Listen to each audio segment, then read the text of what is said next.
muggy day. Sky's gloomy, air's all wet.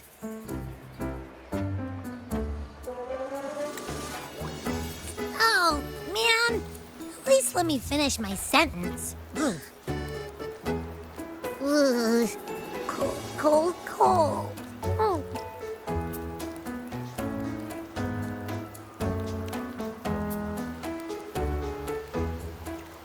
All right. I'm famished. We barely had a bite sprinting all the way here from Ragoona. Whoa! Pinch me! This is a feast and a half!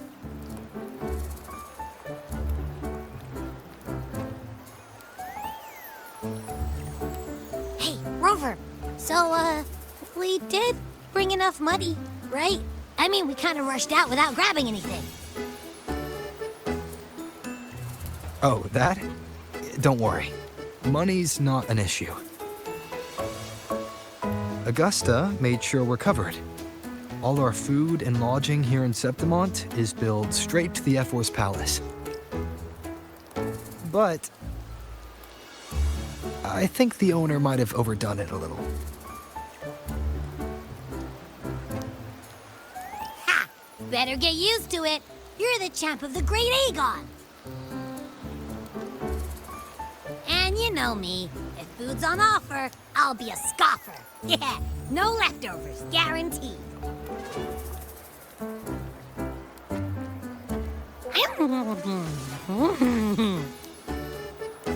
Free stay, free meal.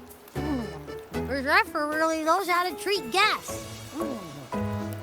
Maybe we should, hang around a bit longer.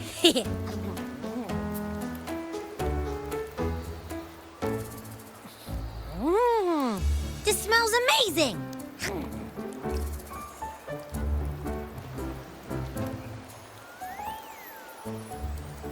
Abby, what do you think Imperator wants me to find?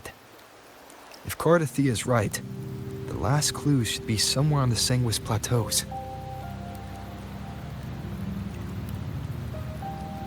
We're so close to the finish line, just one step away. But our pace is slowed. Relax. We're already back in GameZpoiint. What's the rush? I remember Lupa said there's this weird blight cloud hanging over the Sanguis Plateaus. And when the high tide, or whatever, rolls around, all the gladiators go there to hunt tacit discords. Wait, is the high tide coming up soon? The Aphra's invite did say something about a big hunt. Huh, that reminds me. Aren't we supposed to meet her today?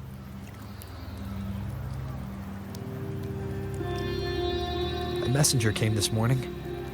Augusta is dealing with an emergency, so our meeting's postponed. It looks like it'll be a while. An unexpected change. It's throwing everything off course. I don't like the feel of it. And why me for this hunt? If it's about the Great Aegon, the messenger said none of the other gladiators were invited.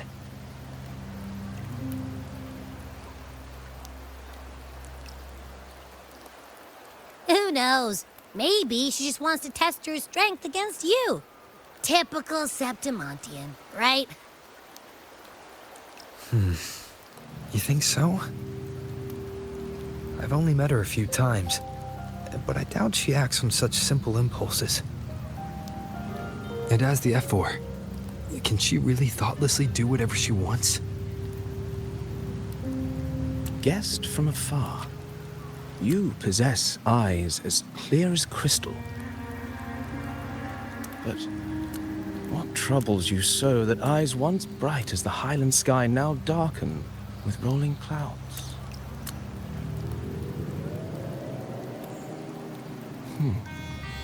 A warrior who walks the blade's edge does not falter over trifles. The clouds, if I may guess, are cast from the throne. At the peak of Capitolini Hill, beneath the pale walls of the Ephes Palace, secrets lie buried. And the most intricate among them are those born from the pursuit of power. Even one as honorable as the Epher must learn when to be ruthless. In Septimont, a city forged in iron and blood, anyone who seeks the throne without knowing the cost is no better than a lamb marching to the butcher's knife.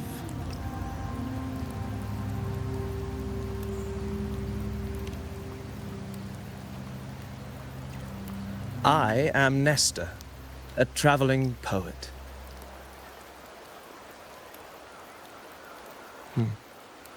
The rains in Septimont never seem eager to leave this season. So then.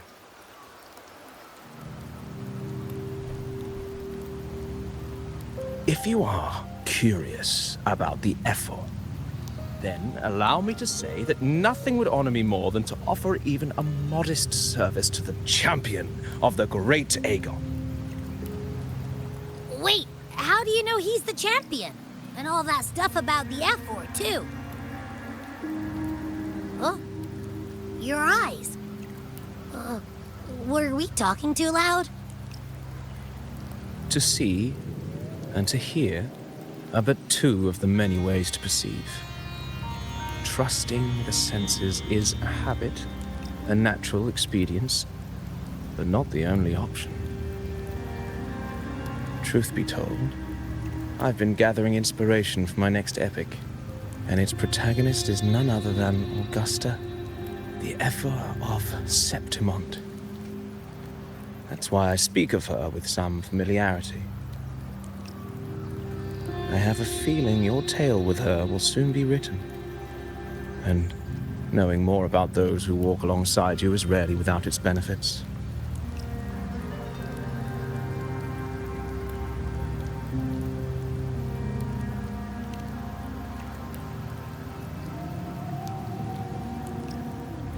Augusta, a girl of humble birth, a resonator of modest talent, a commoner without noble patronage, and yet, from the den of wolves that is Septimont City, she rose and eventually claimed her place. Just like the burning sun was once a cloud of dust.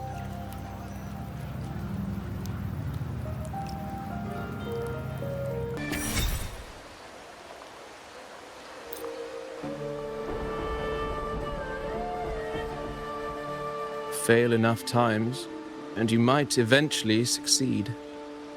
Should we call it resilience? Or mere stubbornness? Or perhaps, for a girl who has lost everything, there was never a second option. She had no one to trust but herself, and naught but a blade to hold. And yet, as the first stanza of an epic, this is nothing extraordinary. Since the lament, across the scorched lands of Solaris, I've heard this story repeat itself, again and again. Greatness. Yes, our era has certainly seen it. But true greatness is never found on the first page of a story. Courage, glory, and honor. Such immortal virtues have been etched in tablet and stone. They are never forged overnight. Light as a thread, elusive as the wind, they weave themselves into every twist of fate, tangling with every insignificant choice we make.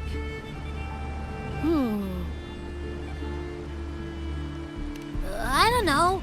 It's just unbelievable. The Augusta he's talking about, and the F4 we saw in the arena. No way they're the same person. A girl far from home, arriving in the city upon Capitolini Hill in pursuit of strength. No title, no status, no wealth, I doubt anyone at the time could have imagined her rising to where she is now. Do you mean Kato? Do you believe Kato handed her that final victory on purpose, and that his scathing words were a test of her resolve? Then Kato must have been an idealist to place his faith in a girl with nothing to her name. Now, why don't we keep this question in mind and see where the story leads us?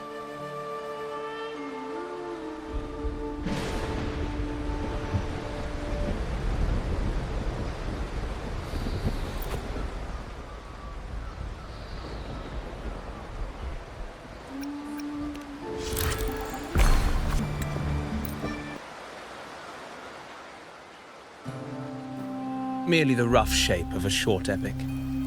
This is all I can offer about the F4.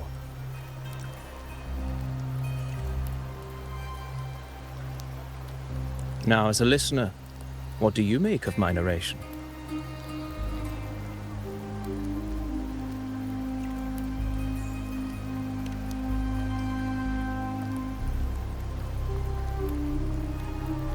I appreciate your kind words, my generous listener. I am only a humble wordsmith, spinning verses and rhymes. The essence of poetry is granted by those who dare defy their fate. But there is one thing I must confess. Through my words, your knowledge of the F4 is partial, at best. Poetry can only offer a glimpse of the true story, the reality of people, events, and things slips beyond the grasp of words. I do not belong in the pages of the epic, so I remain confined to the observer's gaze. I can imagine events and emotions unfold, but I cannot truly recreate them.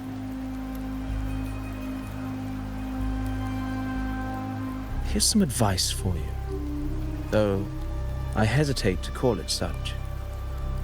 If you want the truth of a story, step into it. Become part of it. The opportunity stands before you now. As I've said, the tale between you and Augusta, the hero of GameZpoiint, is only now turning its next page. It's not difficult to see. Fate flows like the stars, tracing their course. Your destination is written in the steps you take.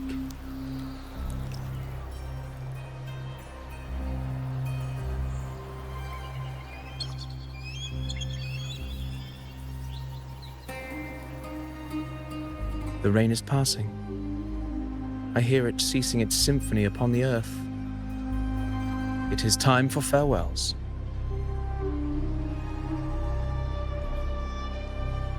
Before I leave, may I ask you one last question? What is it that has lifted Augusta to the seat of power? What is it that makes a ruler?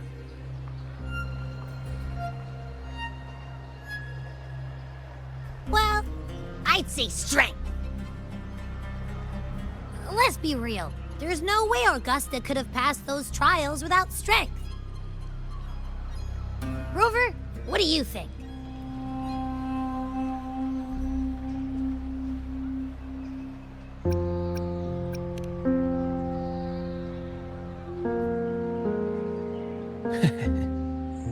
You needn't rush to answer now. Keep it in mind as you continue your journey. When the final chapter is written, the answer will reveal itself.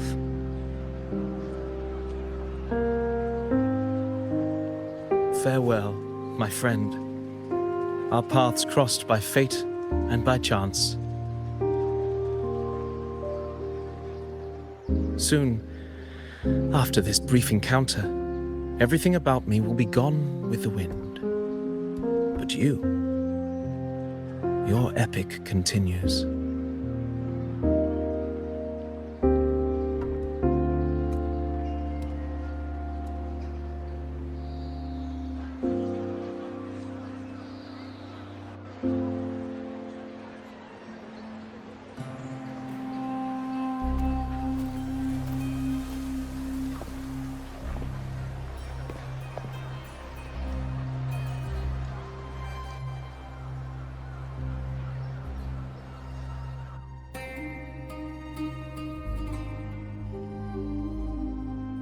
Your Excellency, you have indulged her too much. As the priestess, Yuno is far too unruly in both action and word. It's a disgrace to her title. Indeed. She entered the palace unannounced, uninvited, and with no decorum.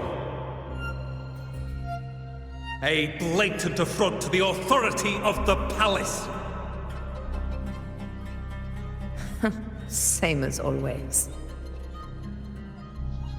Senators, all she crossed was a doorway. One too insignificant to carry the weight of our authority, or defend anyone's fragile pride. Let us not forget, it is not the walls of Capitolini Hill that command fear. It is my will, my sword, and our relentless conquest. I know your fear. You fear a priestess's voice drowning yours, and a rebel challenging the Senate's rules. But listen well. Power does not bow to sycophants, cowering behind their traditions. If you seek power, then step from the shadows. Face me, and prove yourself worthy.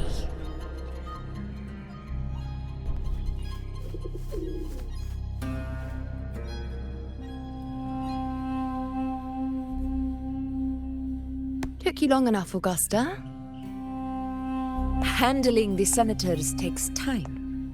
You know that. Well, to keep our esteemed priestess from waiting, maybe next time I'll just leave them to their own devices. I'll make sure they record every detail of your feat, and relay it word for word to Grandmother Lilibet. Priestess Iuno. Unruly behavior left Tetragon Temple without permission, and trespassed into the Ephor's palace. I wonder, who will lose it first? Lilibet or you? Let those old foxes report me all they want.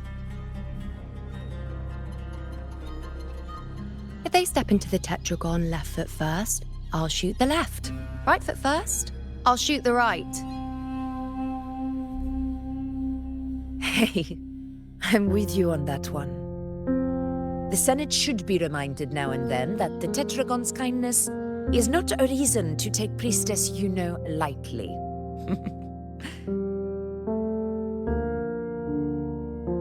Why didn't you wait there? I had everything handled. We depart for the hunting ground tonight. If anything changed, you could have reached me by my terminal. You didn't need to come all the way here. I want you free of duty until that day arrives. You're overthinking it, Augusta. I'm here to see that person. Grandmother Lilibet said his fate is one of unknowable void. Sounds intriguing enough to make time for.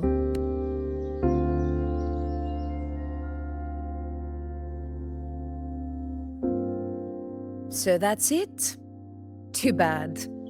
The ship from Laguna won't dock until tomorrow morning, and we'll be gone by then. Ugh, what a hassle. Patience, you know. The warrior has accepted the invitation. So, you'll have plenty of time to meet during the hunt.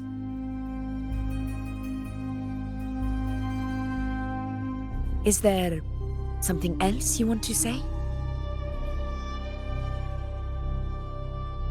I read Grandma Lilibet's Book of Prophecies. The hunt and our plan, neither end well. Are you sure we should go through with this? Risk does not trouble me. Peril simply requires greater strength. But really, when did you start caring about the temple's traditions?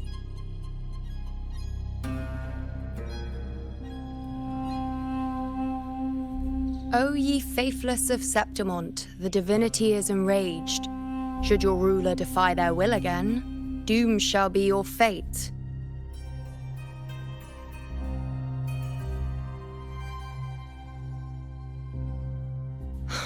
Lately, I've been hearing murmurs from the nobles again about the ancient prophecy from Raguna. I will admit, those words once carried weight. But when our ancestors crossed the waters and climbed these hills, Raguna's divinity didn't get a seat on the ship. And the priestesses all said the prophecy was incomplete. Only the hero of heroes, wielding extraordinary power, risen from the dark tides, shall bring eternity to Septimont. Then shall the waters quiet, the tempest still, and glory return with the blood of the old king. Do not forget, this is the other half of the prophecy. Fabius, Attilius, Valeria, one after another, these heroes have saved Septimont from the brink of ruin. As long as a hero stands, no disaster can break this eternal city. What if this time is different? What if ruin is our fate? Then I will sever that fate with my blade.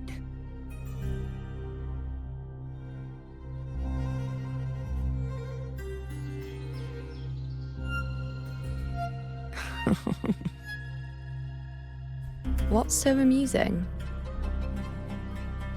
So, the fearless priestess Iuno can be frightened after all. But it's fine. If you're afraid, don't push yourself. I can handle this alone.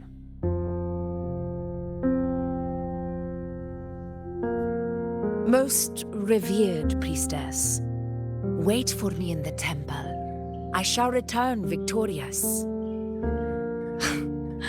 Frightened. Me? If anything, it's you, trying to shut me out and face it alone. Fine. Go ahead. You'll come back to me sooner or later. That I can't deny. I knew it. So you do need me for this hunt. Thank you. You know.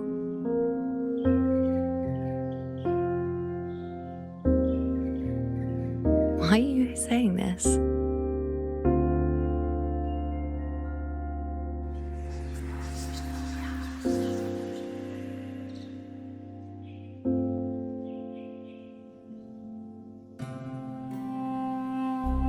The storm is coming. Come, you know, my friend.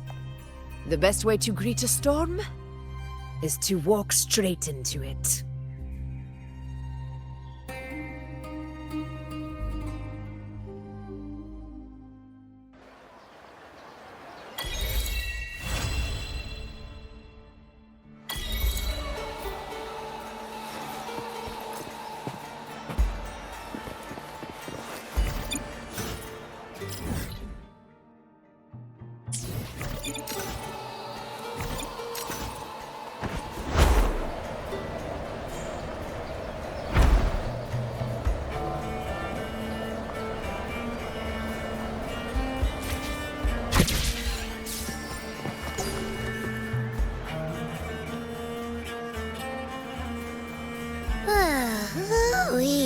Sure is a beautiful day. So, any news from the F4, Rover? Or are we still chilling like we've been for the past few days? Good day, Sir Rover. I am Damien, an attendant in service to the F4's palace. By direct command, I have come to deliver you Her Excellency's personal letter. It concerns a matter of utmost importance. Me and my big mouth. Hey, what does it say? Scooch up a bit. It says Augusta is taking care of everything on her end. She's ready to meet us at the F4's palace as agreed. It's most likely something to do with the hunt. We shouldn't keep the F4 waiting. Time to go, Abby. Oh, you mean now? Well, I'll think I'll sit this one out and leave all the heavy stuff to you guys.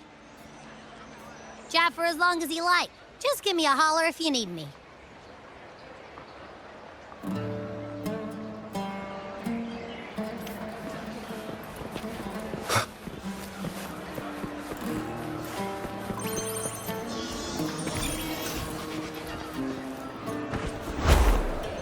The F4's palace is just ahead.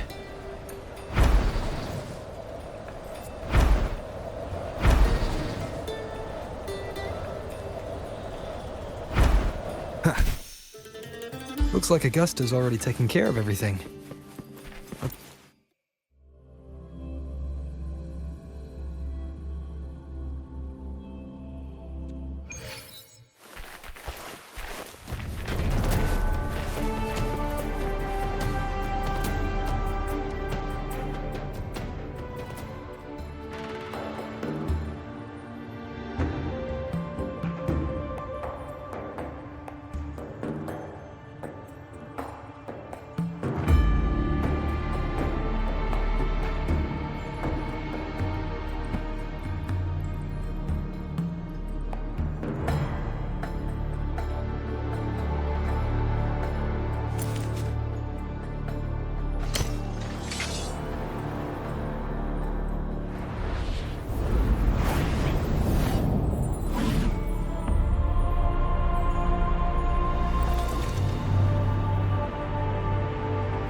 Impressive! I expected a challenge, but your performance far exceeds what I had imagined. Just as I thought, watching from the Colosseum's balcony is no way to understand a warrior's true spirit. Only by crossing blades can I feel the will to fight pulsing through your veins. Come, step closer. Laureate of Raguna, champion of Septimunt, favored gladiator of Arsinosa.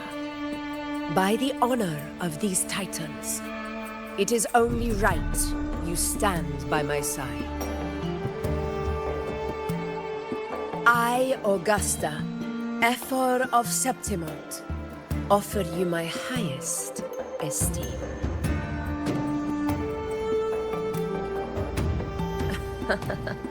Simple and efficient. No need for pleasantries. Here we let our blades do the talking. The Septimunt way. I have no doubt that you and I will have plenty of opportunities to get acquainted. But that's not why I called you here today.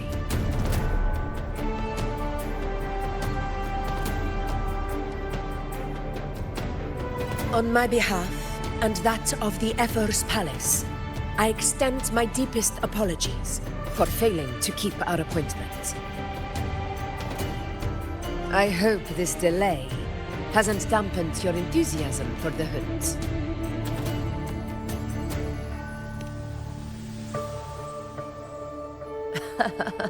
Tolerant and strong, just as I've heard. Virtues of a true hero.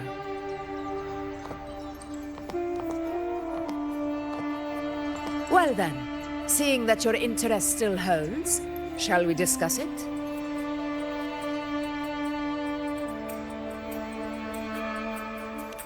The hunt. In Septimon's long fight for survival, it holds profound significance. It is both honor and duty. For 100 years, countless gladiators have taken up the hunt and met their end in glory. It is no exaggeration to say that the blood of gladiators still burns in every inch of the Crimson Sanguis plateaus. Our ancestors built the defenses that line those grounds. To this day, they stand as the front line of Septimon's resistance against the Dark Tide. You've surely noticed the lingering blight cloud that hovers over the Sanguis plateaus. Since the first Dark Tide outbreak in Rinasita, that place has become a breeding ground for its horrors.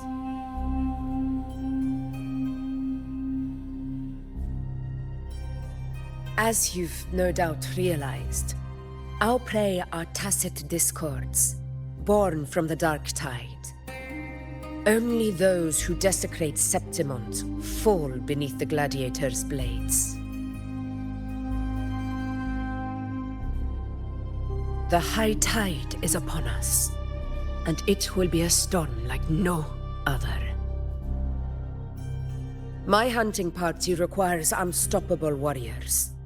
Sacrifices are inevitable, but I believe you will be a banner that stands unbroken, Rover.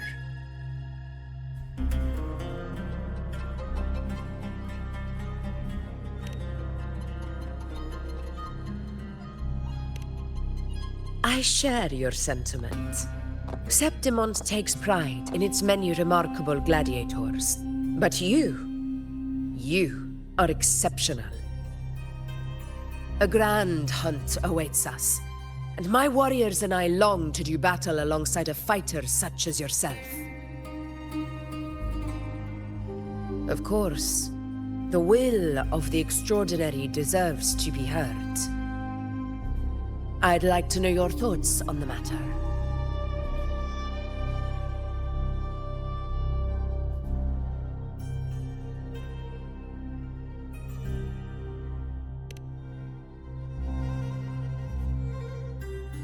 A straightforward answer. I like it. As for this goal of yours,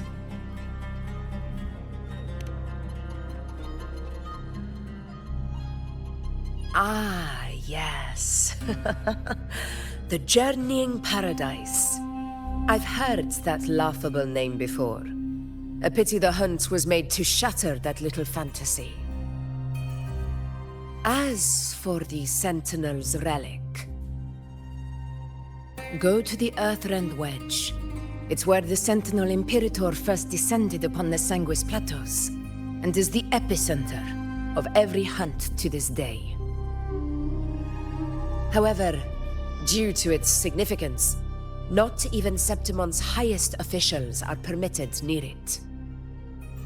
But if that is what you wish, say no more. I will make it happen.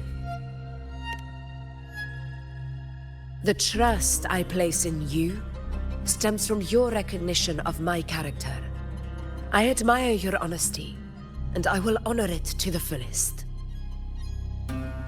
Only those bound by trust can go the distance together. I look forward to the hunt ahead. It honors me to journey by your side.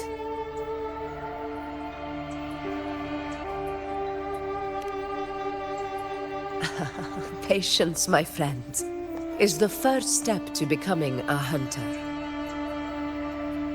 When the storm rages in the skies southeast of Septimont, I will await you at Tempest Cliffs.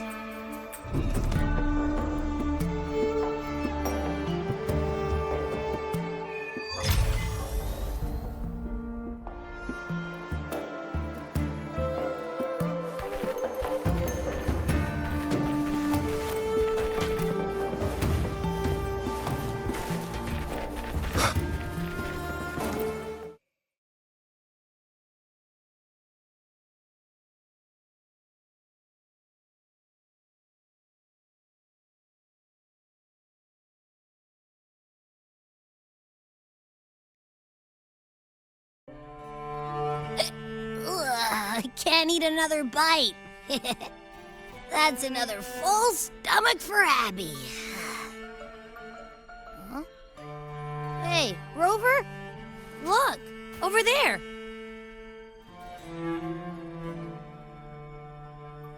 That's a storm. Which means it's about time to meet up with Augusta. Tempest Cliffs. I remember that's where she told us to go. Well, you better hurry. Same as always. Call me when you need me, and I'll be out in a flash.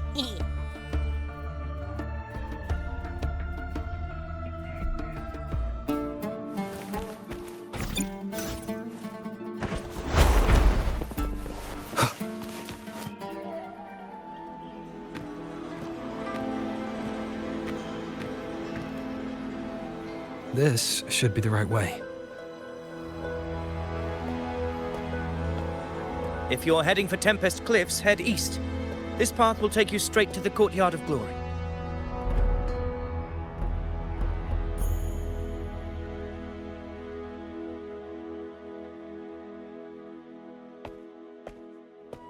Or perhaps, would you care to travel with me?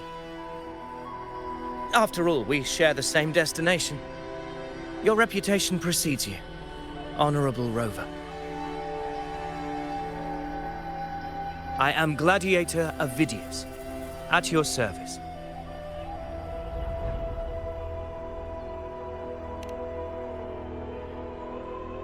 Gladiating and hunting are the very pillars upon which the glory of Septimont stands. I believe no gladiator would refuse such an honor if invited. I, of course, am no exception. Please, if you'll follow me, honored guest from afar.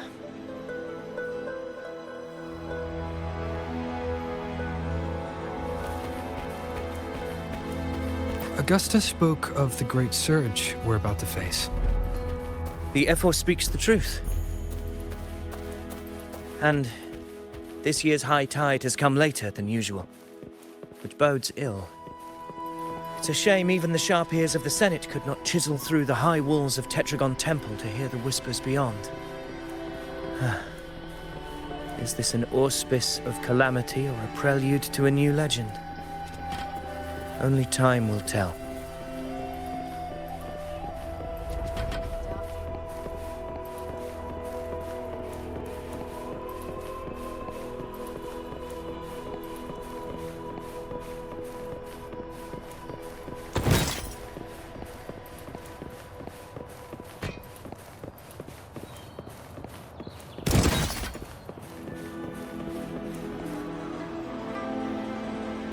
Come on! Give me a hand! Did you hear? More behind! This one's serious. Not like that! Set. Yeah, almost ready. Pleasure of escorting you to the Ephor has been fulfilled. For now, my duty ends here. From here, we march onward to the hunting grounds, where the dark tide's creations may await us. When the time comes, it will be a true pleasure to see your skills in action.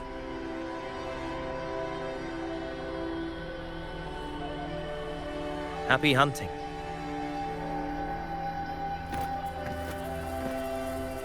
Come, join us, Rover. The horns signal our departure.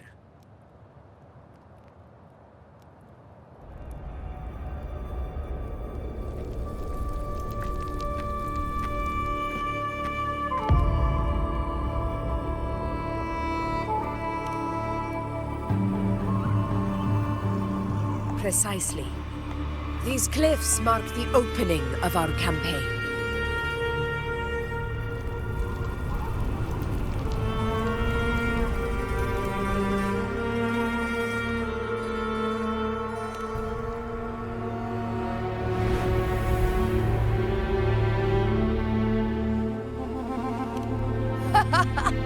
Take courage, my friend.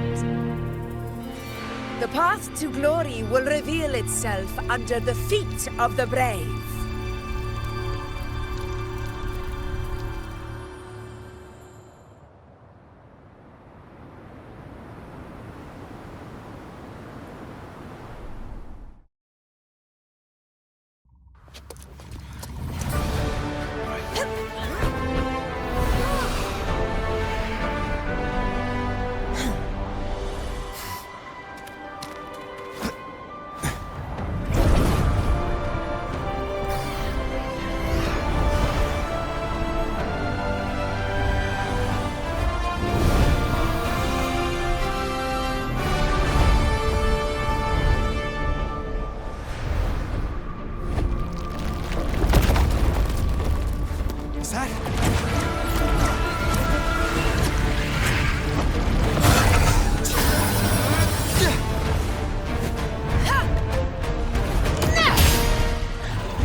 Getting restless, are we?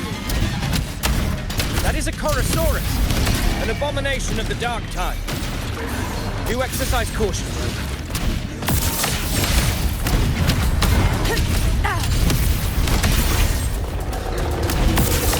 Never back down.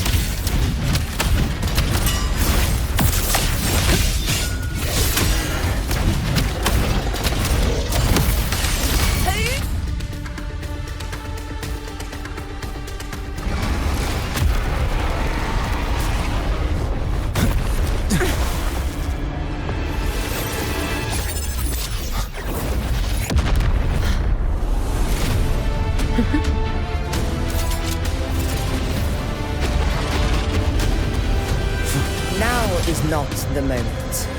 Let it flee. The path it takes leads deeper into the trap we laid.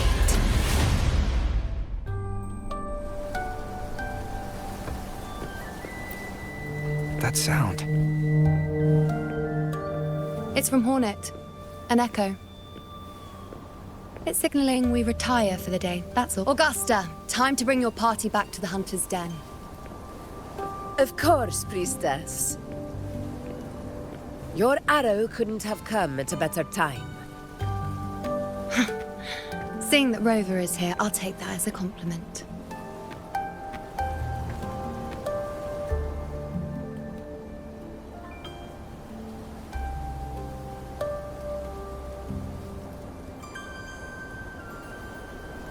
The Hunter's Den. Busiest gladiator encampment across the Sanguis Plateaus. Nearly every hunter passes through here on their way to the hunting grounds.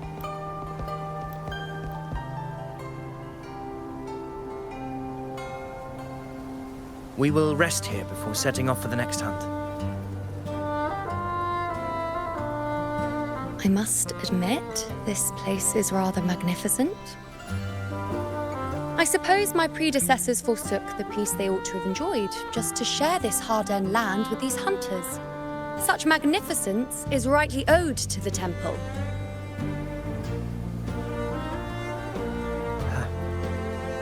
The priestess's words are not without merit. I am well aware that I stand under blessings and will forever remember the sacrifices of the temple. Now, if you'll excuse me, I'll be taking my leave.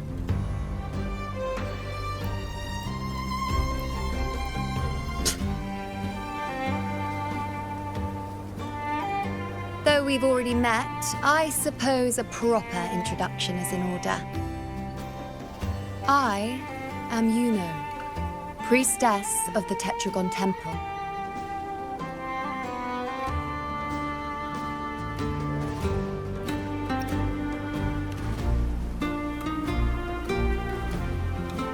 Well, aren't you caught up on things? What you say is true, though I've long since grown tired of such affairs. Come now, Rover. Surely you can find me something more interesting to occupy my time. For instance, the hunt.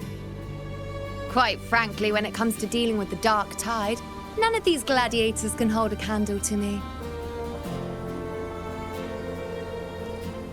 Ha! Look at those looks. I've seen them all before. What can I say? When you're as dazzling as I am, jealousy tends to follow. I'll be making my way back, Augusta, lest my shine further sting the eyes of certain people.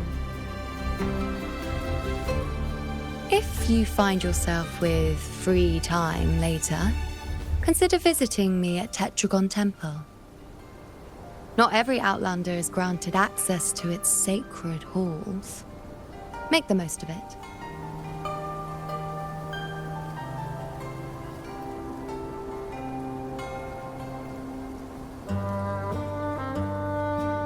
It's rare to see Yuno hold back like that.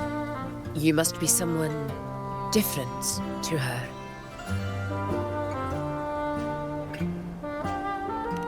Perhaps we do share some common traits. Don't let her unruly side fool you. She is as dependable as they come.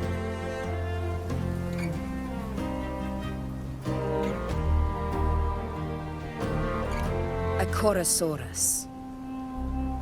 Avidius was correct.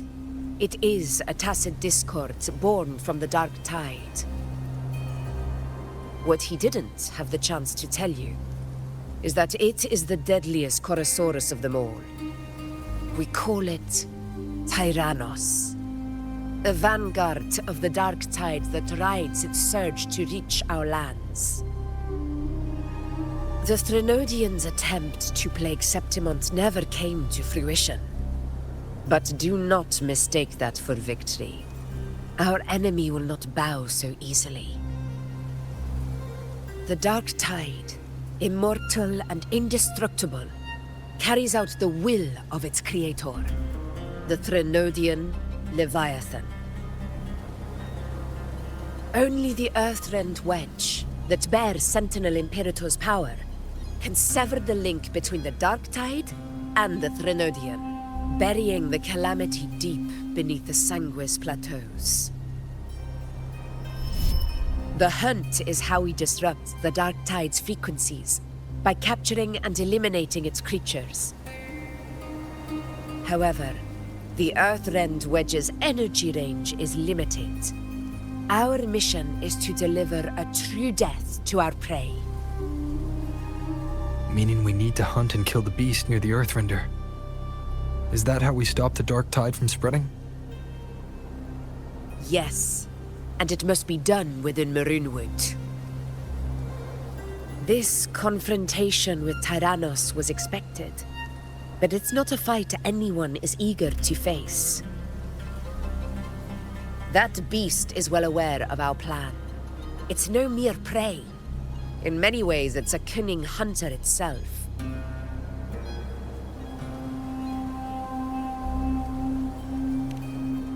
Now, we wait. We wait for it to enter Maroonwood.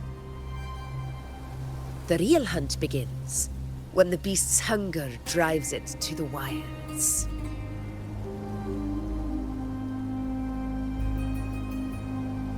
Your Excellency, the Senators request your presence in the main tent. It's to discuss plans for the hunting operation. Looks like I'll be occupied for a while.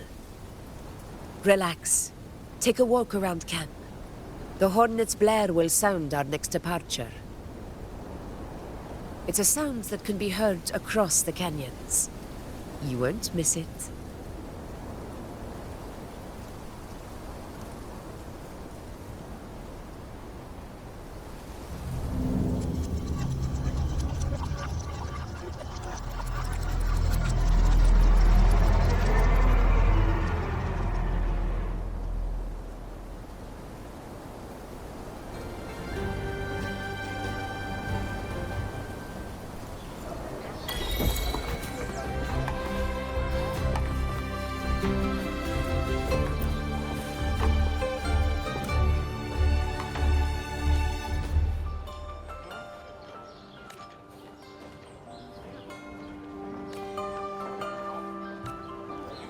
The high tide of unprecedented scale. The high tide of unprecedented scale. Could this be the one in the prophecy? The harbinger of Septimont's doom? A high tide is a high tide. Every hunt is a gamble with our lives, no matter the size. Just keep your blade sharp. Whatever comes, we cut it down. Don't overthink it.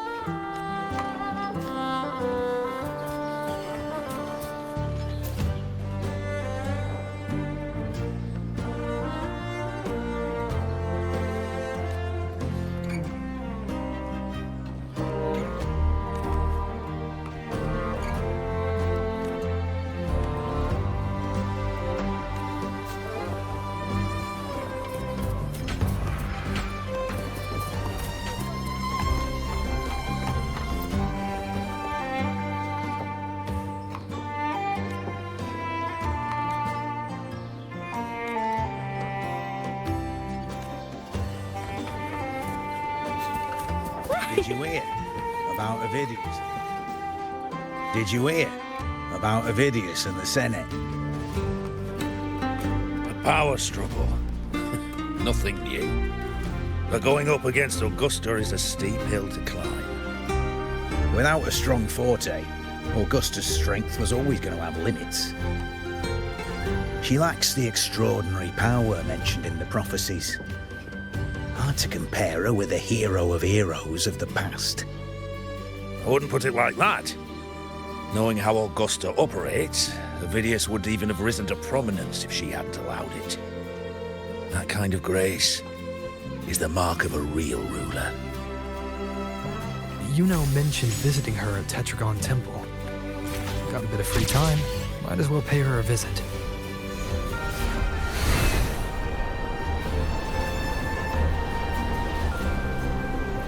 I didn't think I'd find something this grand way out here in the hunting grounds.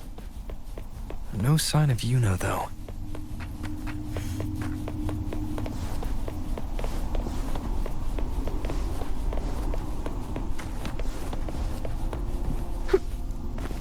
Are those murals on the wall?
Going against wind.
Good day to you, Sir Rover. It seems you too have taken an interest in the temple's murals.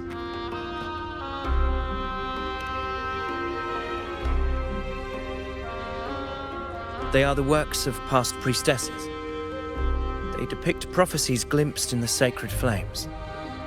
Ones already fulfilled, and ones yet to come. In any case, all these murals point to two prophecies of importance. The first is a Ragunasi prophecy condemning Septimont's lack of faith in the Sentinel.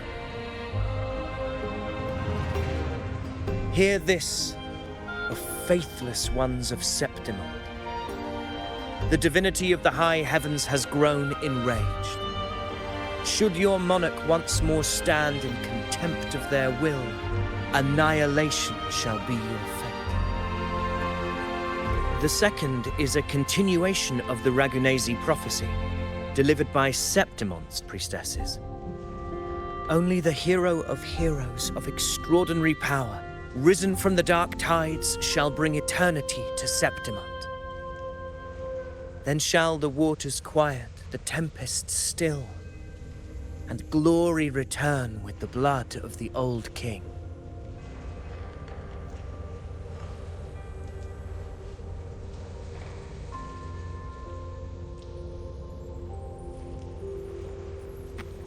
You seem drawn to that particular mural. It tells of a calamity yet to come. And, as always, the hero of heroes, who shall rise among us to turn the tide of fate. Yet the identity of this hero remains a mystery. Coincidentally, much like the absent part of this mural, the prophecy of our victory over the coming disaster remains untold. Whether the priestesses can't foresee the fate that awaits, or whether the true prophecy is meant to remain hidden, is indeed a question worth pondering. Our would-be hero of heroes lost in daydreams again. What is it this time? Staring at an empty wall, hoping one day it will bear your name? I happened to wander by, passing the time as one does. No need to trouble yourself with someone as inconsequential as I, priestess. Inconsequential? Come now. Everyone knows you're the Senate's golden child. Those old loons wouldn't spare me a glance, but they hang on your every word.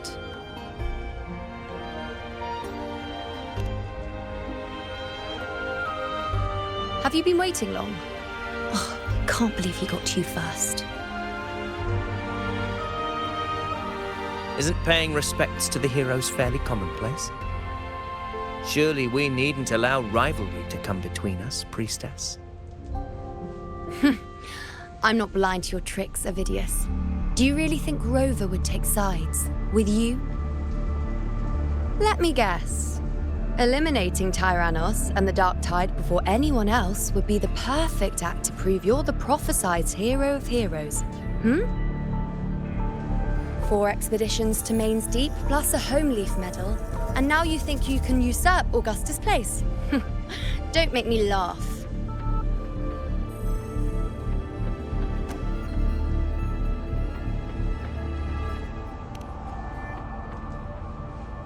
Oh, read the room, will you? Please.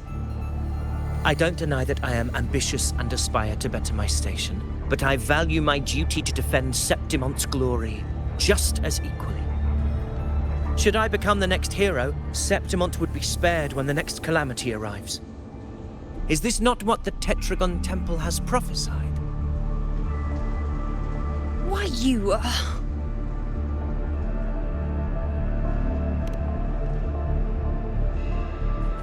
She possesses many qualities worthy of a hero, but she lacks the extraordinary power mentioned in the prophecy.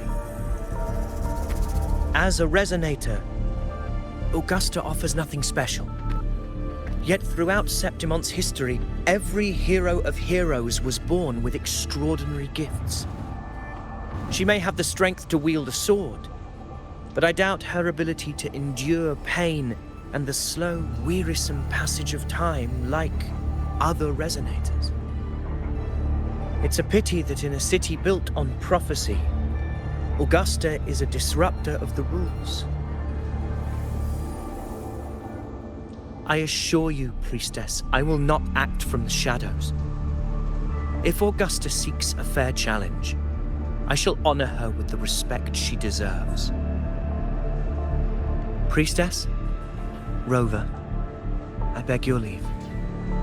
Perhaps we will bear witness to the birth of a new hero in the hunt to come.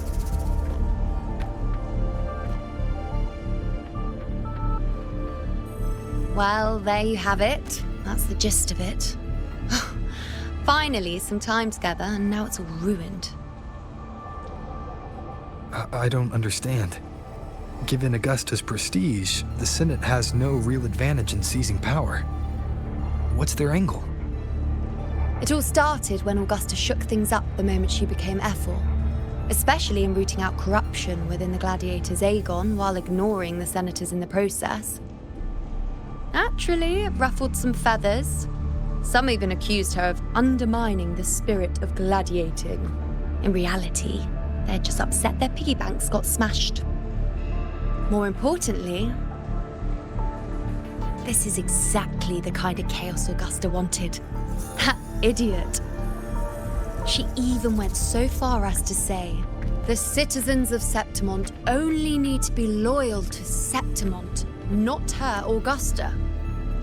And then, like it's nothing, she tells me that the Ephor position only matters when a strong gladiator wants it. She's even more stubborn than I am.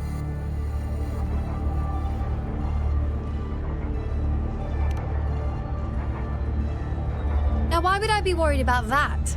I'm sure you've seen her sword. The inlaid blades are trophies of every gladiator she's defeated.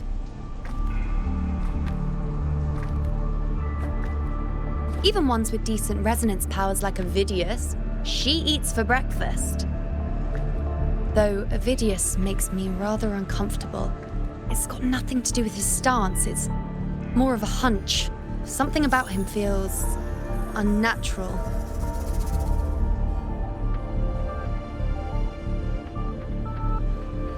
Or maybe I'm just overthinking it.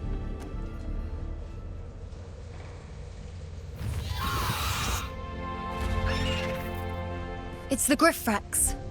It appears our prey has finally come out for some fresh air. We'll meet again later, but next time I'd like your undivided attention. No distractions,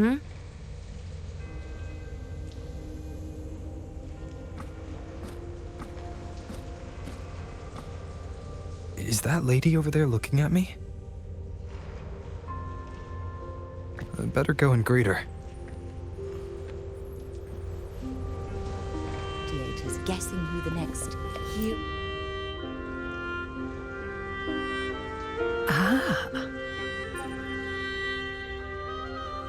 We've been expecting you, roving hero. I see. A void. An unknowable fate. Worry not, my child. A void is by no means nothingness. Follow its guidance and let it lead. It will open the path.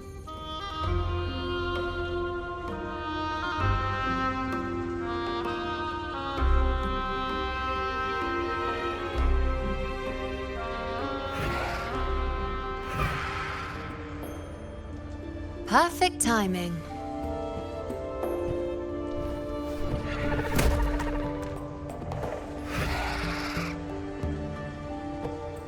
I'll stretch my legs a bit.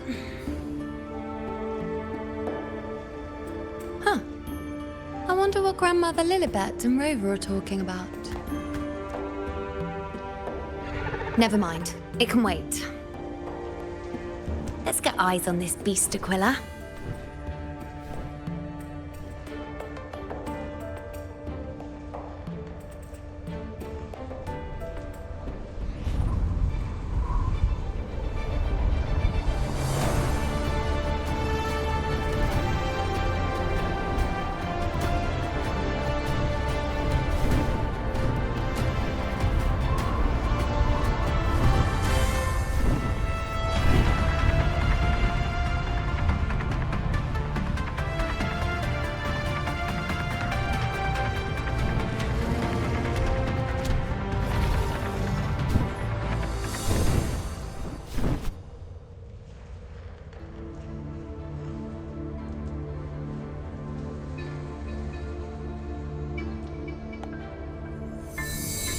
Spirits of the hallowed land, answer my call.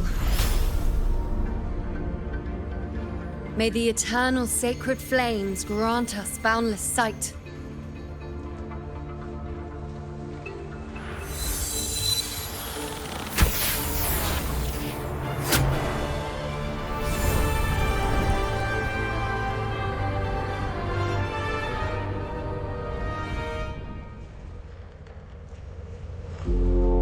It's the horn. I'd better find Augusta.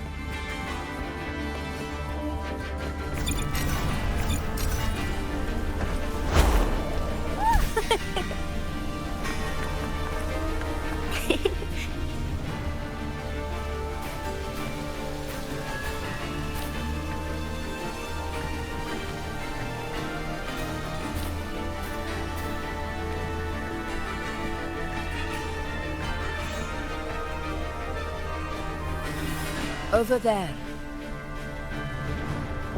Behind that cliff is the Earthrend Wedge, a relic of Sentinel Imperator as ancient as these lands. The destination of your journey, my promise to you, our shared goal.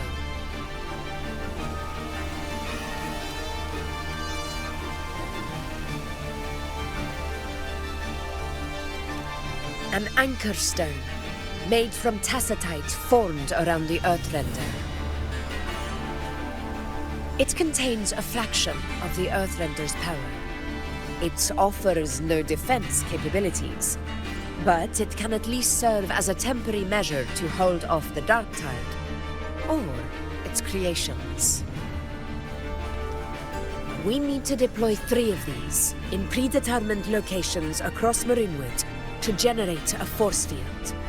This will drive the Chorosaurus to the Asphodel Barrens in the lower levels. The field blooming with asphodels is where the hunting party can safely reach the lower levels. Judging from the height, it's close to the Earthrender's base. In that field of glory, we will grant Tyrannos the death it deserves.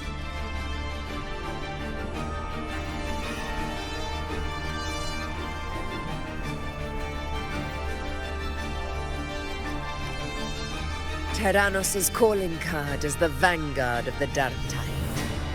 Our prey isn't exactly known for playing by the rules. Marinewood lies on the other side of these cliffs. That beast has reasoned we're likely to take to the skies on reflexes, and has laid an ambush, waiting to drag us down into the abyss. A Chorosaurus that knows how to set a trap, waiting for its hunters to walk right into it. Quite an interesting opponent. Gladiators, march with me to the hunting grounds. Let the sacred flames ignite your resolve. The enemies of Septimon shall bear witness to our might!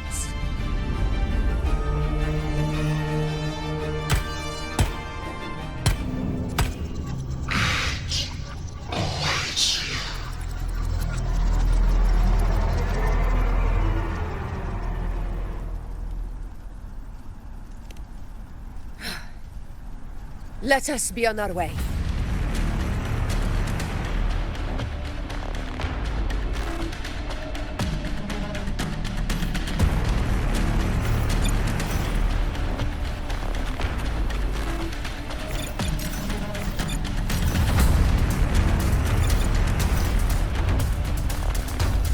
Something's not right.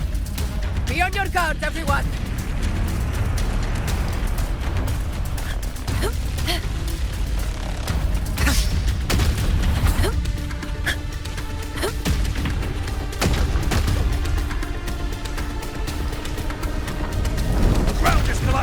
Watch out!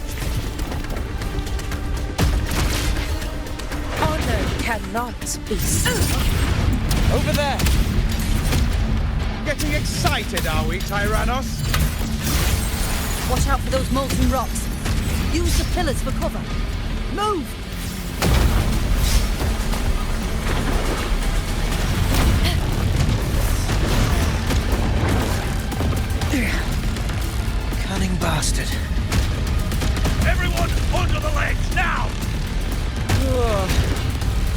almost at the hunting grounds.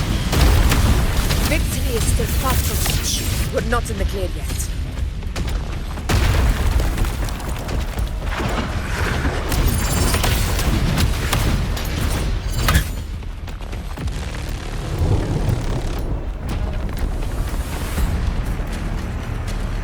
Rocks above!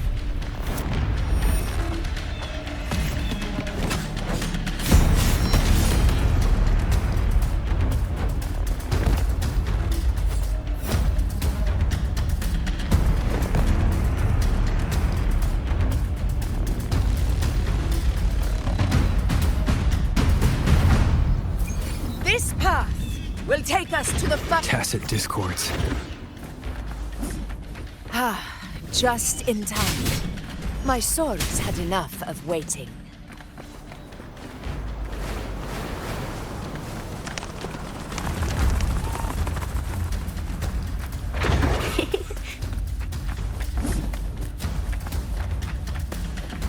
Such carnage. These tricks do not surprise me. Avidius, take a response team and get that anchor obelisk functioning. Rover and I will provide cover. As you command, Your Excellency.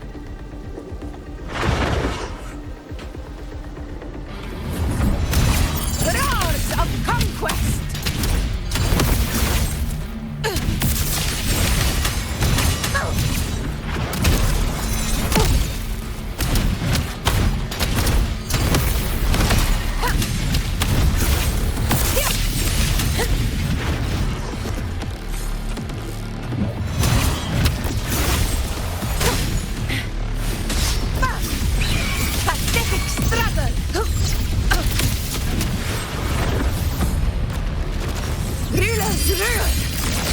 Winners win!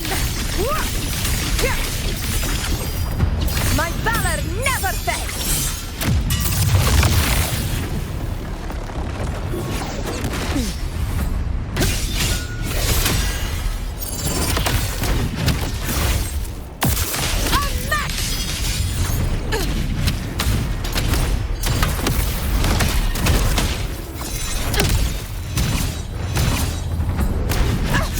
Avidius' team should be almost done, Augusta. I'll head over to join them. Your aid couldn't have come at a better time. We were just about to insert the anchor stone into the obelisk.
Excellent work, all.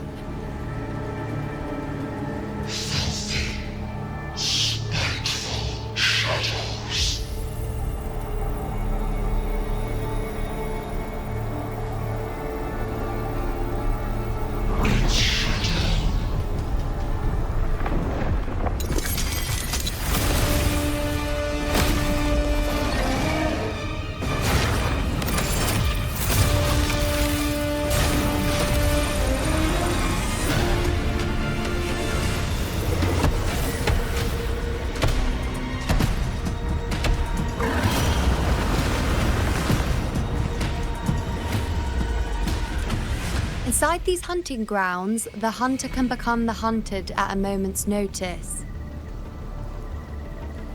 Think that beast is running away. Just a trick to throw us off. Let Augusta humor its little performance. Beasts who think they've won are always the first to die.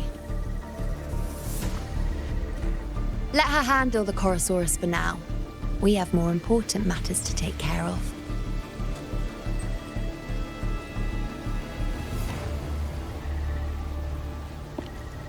Oh, surprised to see me? I've already shared my interest with you. It wouldn't kill you to remember a few things I've said, would it? But fine. Since it's you, I suppose I can let you in on the secret. The Chorosaurus is just an appetizer.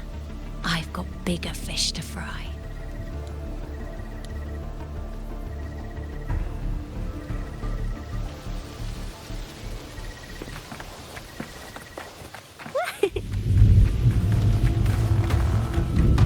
The next anchor obelisk is on the other side of the plateau. Ah, impeccable timing, my dear priestess. Consider this a privilege, would-be hero. Wingrays are here too, huh? Does that surprise you? Augusta and I prepared it all well in advance. Ride the winds and let's soar over these cliffs together. We've lost sight of Augusta and the Chorosaurus. Let me see your terminal, Rover.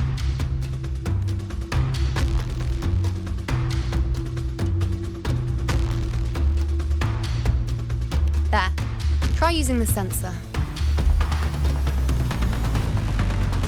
You catch on quickly. My resonance power can reveal hidden traces of the dark tide for a short time. With these markings, be it Tyrannos or Tyran whatever, nothing can escape my eyes. Yes, you're not wrong, but the beast also has its eye on them. A sly enemy like this won't play by the usual rules. The more cautious we are, the better. Ha! So it is heading for that cave. The second obelisk is also in that direction. Come, let's go have a little fun with our friend.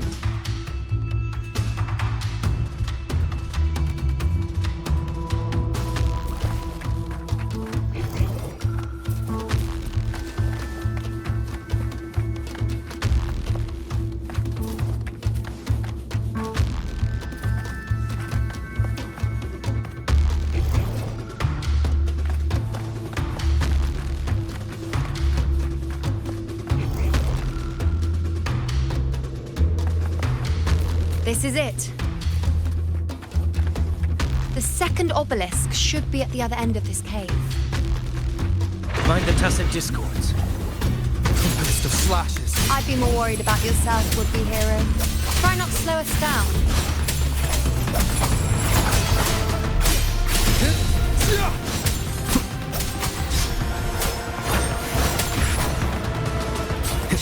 The wicked.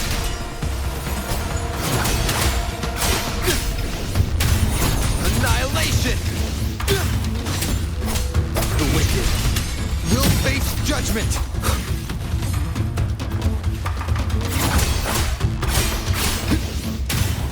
Wind howls, unfettered by bounds!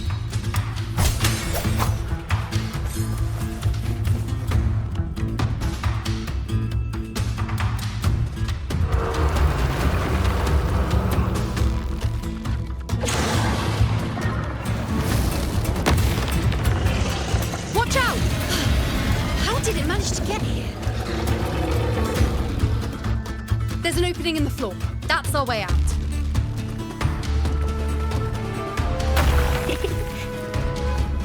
Careful of the rocks!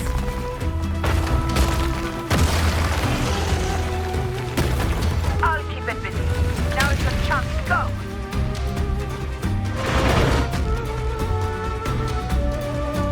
Make no mistake. Your fight is with me.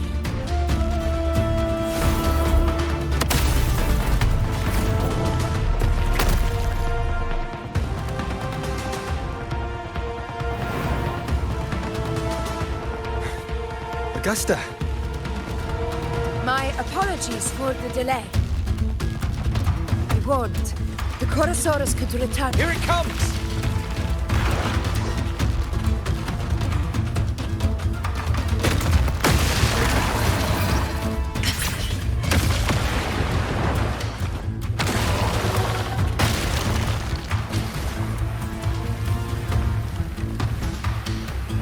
formation seems solid enough for a quick pause.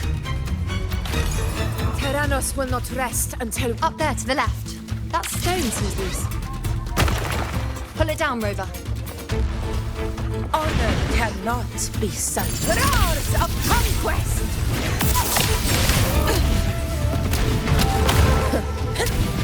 Never back down. Not fight or fall.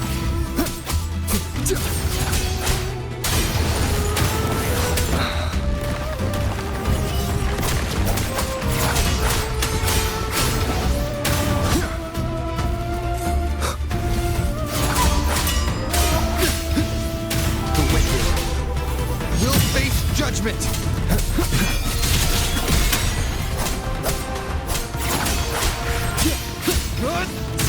Wind rises! Waves rise. Judgment strikes!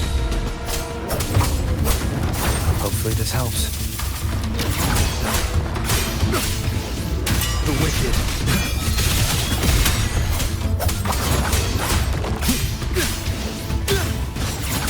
It's the obelisk. Leave it to me.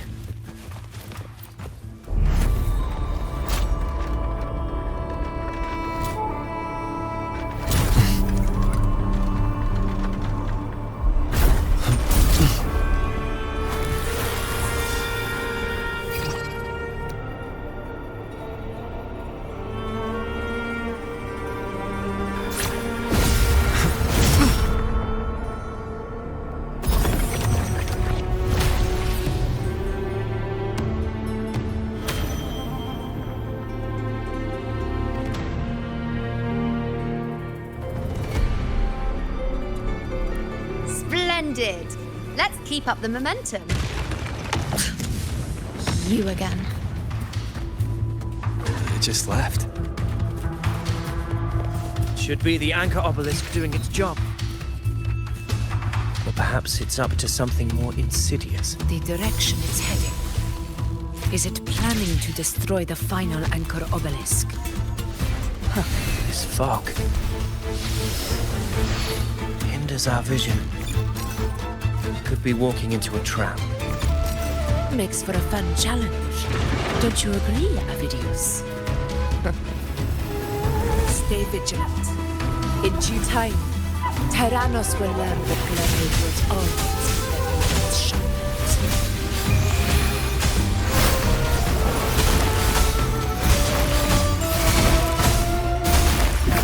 Conquest begins now.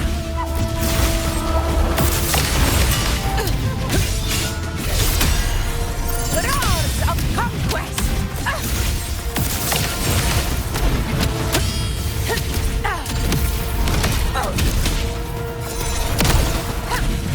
Undying glory! The obelisk is right over there.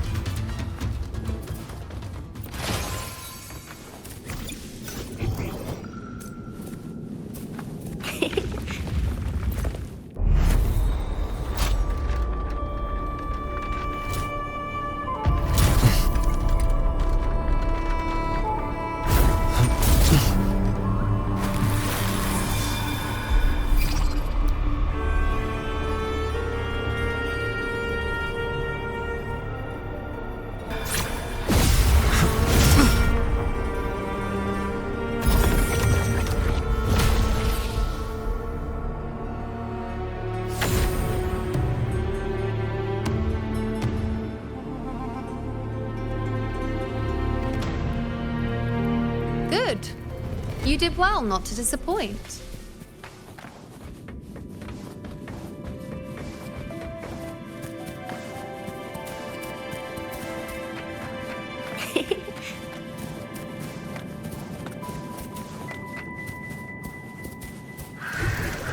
Oh, what is that?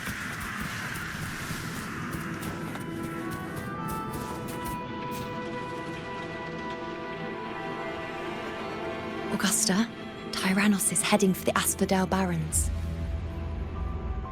The net has been cast. It's time to reel in the prize.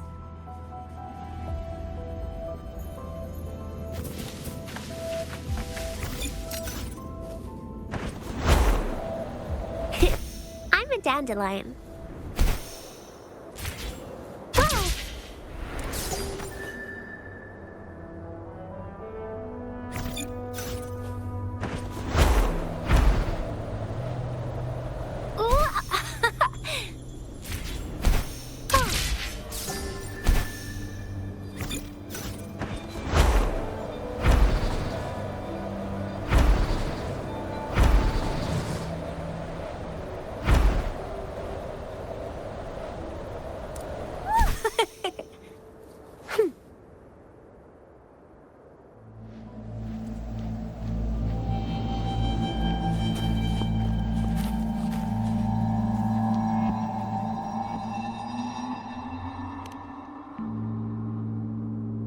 A field of corpses.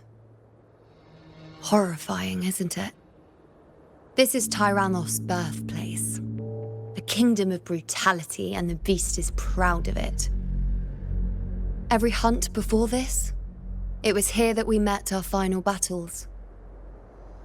The gladiators went to great lengths to drive the Dark Tide's creatures into the Asphodel Barrens. Likewise, their prey were just as eager to bait their hunters here. This is destined to be an evenly matched game of life and death. Hunter or prey. Only the one still standing gets to decide.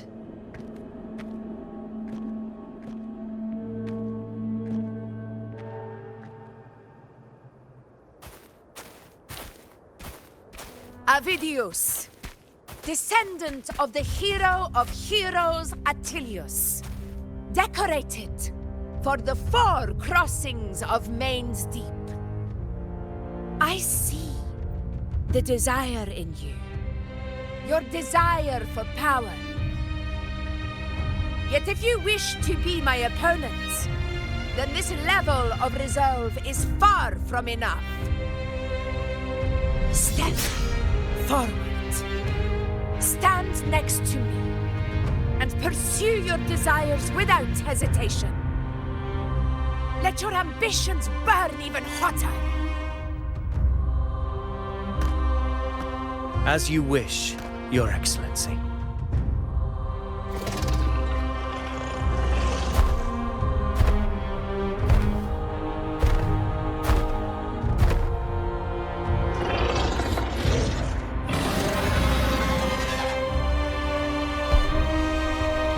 Finally, some fun for a change. Come, you need only to stay at my side, Rover. Rest. This is a matter between Augusta and Avidius. We shall not intervene for the time being.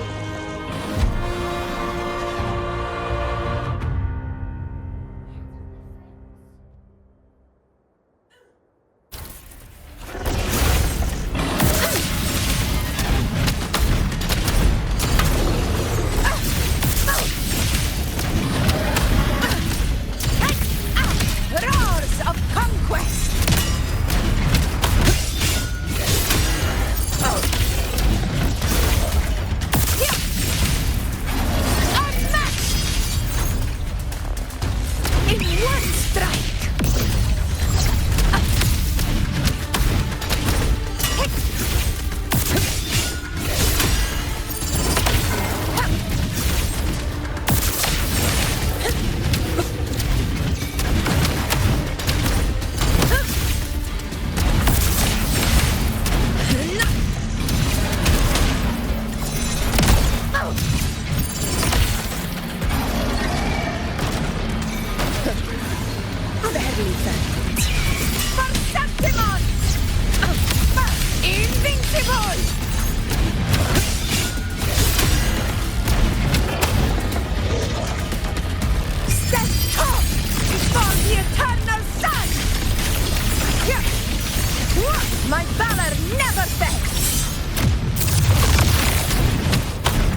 in place. It will take the bait. That's our cue. We're going after it. All this effort we've put into setting this trap. This gift of ours, it better take it. Nice and obediently. Over there. Stay behind me.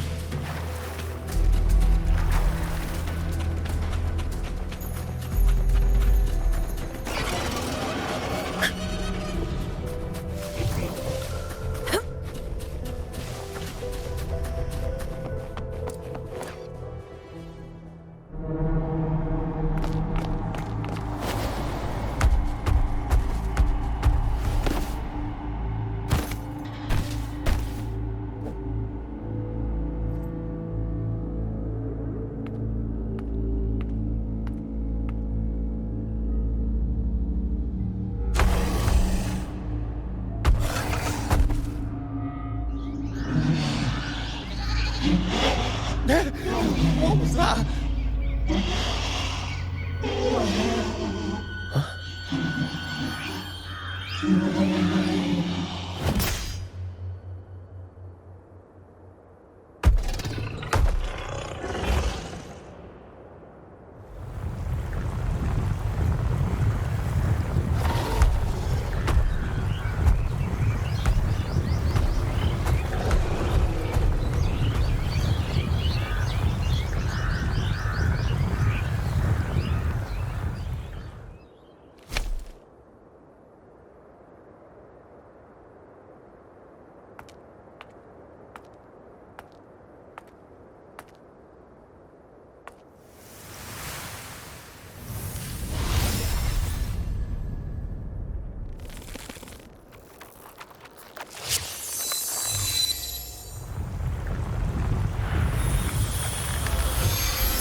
Now!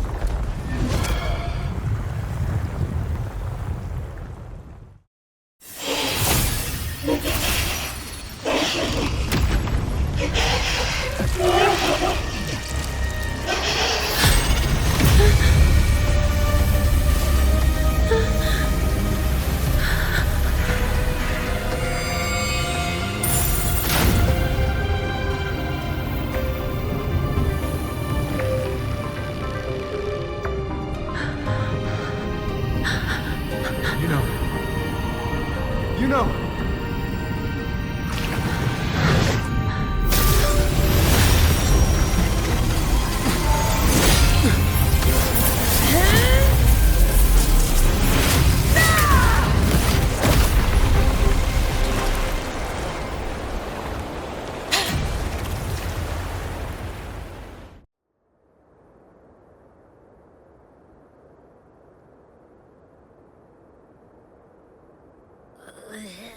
What was that about? And that black fog? It was all mushy. I couldn't even finish it. Ooh, oh boy. Did I take a huge bite out of that one? My head's gone all swishy. I need a quick timeout. How are you holding up?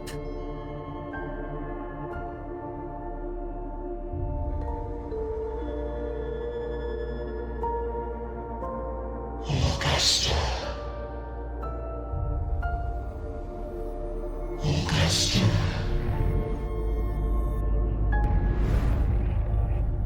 Now you've seen it. His tiny little echo.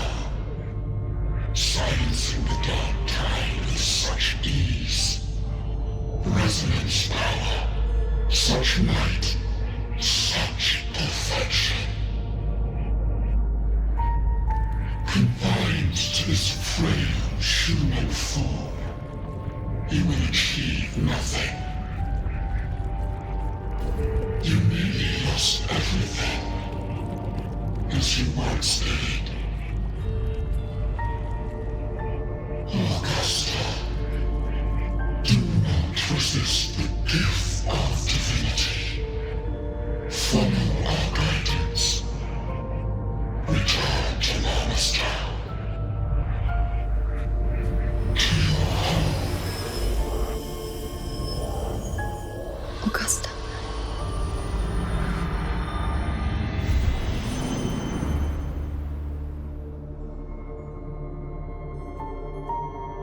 Augusta.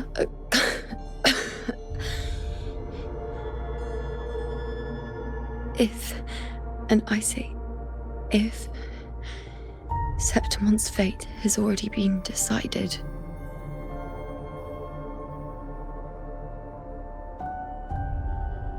would you continue to fight?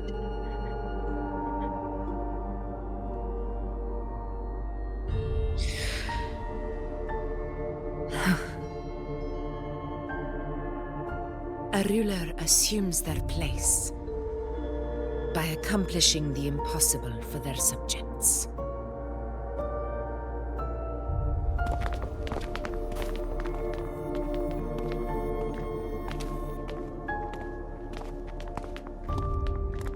It isn't safe here.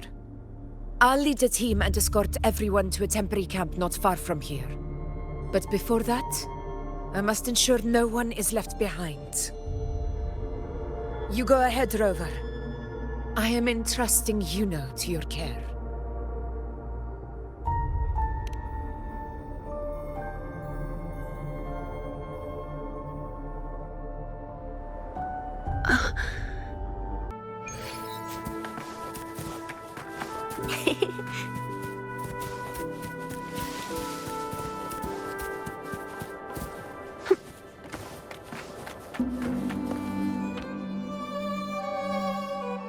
You can set me down here.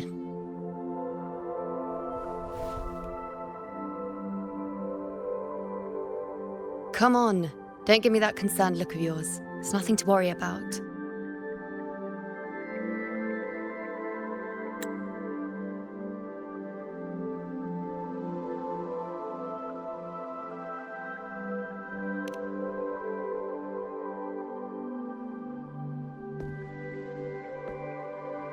Wait. You have questions. Don't pretend you don't. Well, spit it out. It's only a minor injury. I can manage.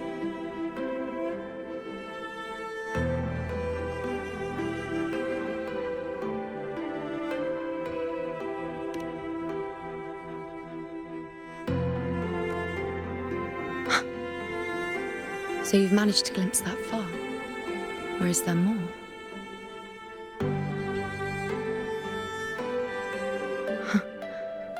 Just how many more surprises do you have for me? But I suppose only you could manage something like that. Grandmother Lilibet, the head priestess you met at the temple, once spoke of the unknowable void that is your fate.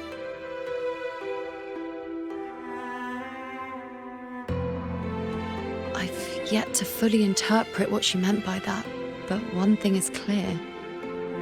You are the most unique among us all.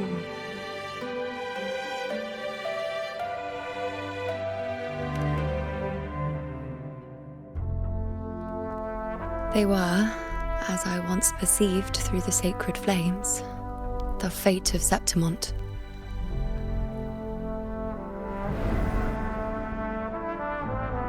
Just as you saw, the dark tide will bring destruction to Septimonte and the death of Augusta. I don't know whether Raguna's predictions are actually true, but fate has given me no response but sorrow. Though I would deny it to the end, as it is now, I cannot ignore it any longer. The dark tide is a force to be reckoned with. Its terror lies not in the illusions it shows or the lies it spins. Rather, it uncovers the parts of us we hide the most carefully, the parts of ourselves we least wish to face.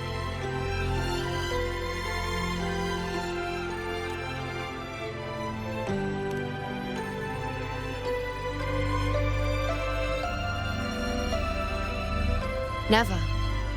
My prophecies are never wrong. How I loathe this feeling.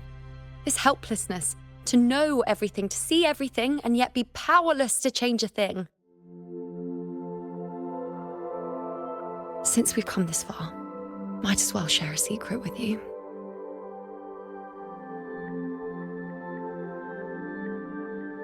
The you see before you can no longer see the threads of fate. I gave up my ability to peer into fate in exchange for the resonance power to resist the dark tide. Why? Because I refused to be fate's obedient puppet, bowing to its whims and letting it dictate my every step. But in the end, despite all the sacrifice, we still couldn't escape its grasp.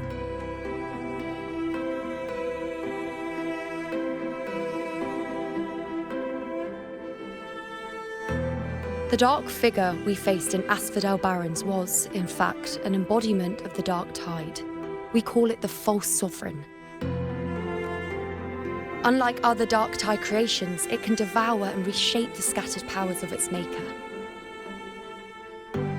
I'm unclear how things will unfold, but I'm certain it's the source of evil that will bring about the fall of Septimont, just as the prophecy foretold. Before this hunt, Augusta and I investigated such dark tide irregularities at the Sanguis Plateaus. We then formed a plan to take advantage of the Sovereign's nature, using the Chorosaurus as bait to lure out its imperfect form. Maybe this way we can rewrite Septimont's tragedy before it even begins. But as you can see, we failed.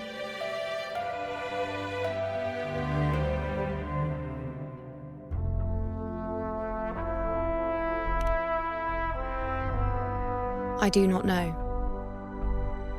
Fate doesn't lie. Perhaps death is the only choice we're given in the end. But knowing Augusta, I'm sure that fool would fight till the bitter end. There is one thing I'm not certain about. For reasons I can't explain, the fate shown to me by the dark tide feels different from what I remember. What is it exactly?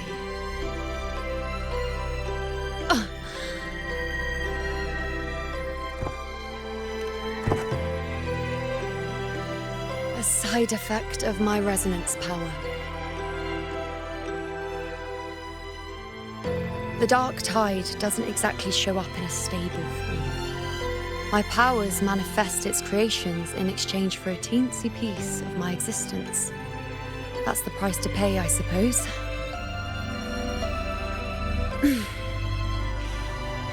I admit it sounds a bit complicated. In short, just know a little sleep will relieve these side effects.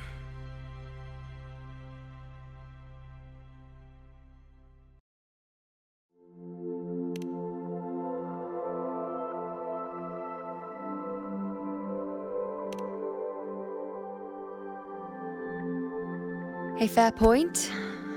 Once I've recovered my strength, sorting out these questions will be as simple as a flick of a finger. Oh, by the way, take this.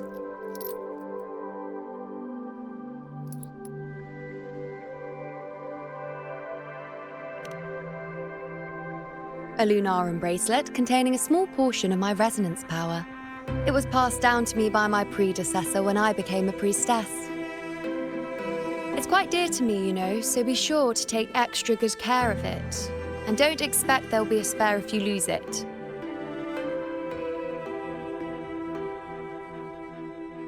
Rely on it in my absence. Who knows? It may even help fill in for me and help you and Augusta in my place.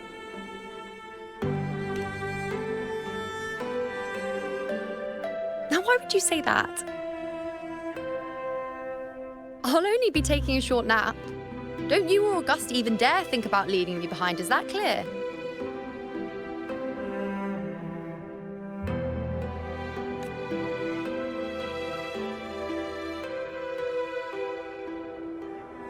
I should see how things are with Augusta now.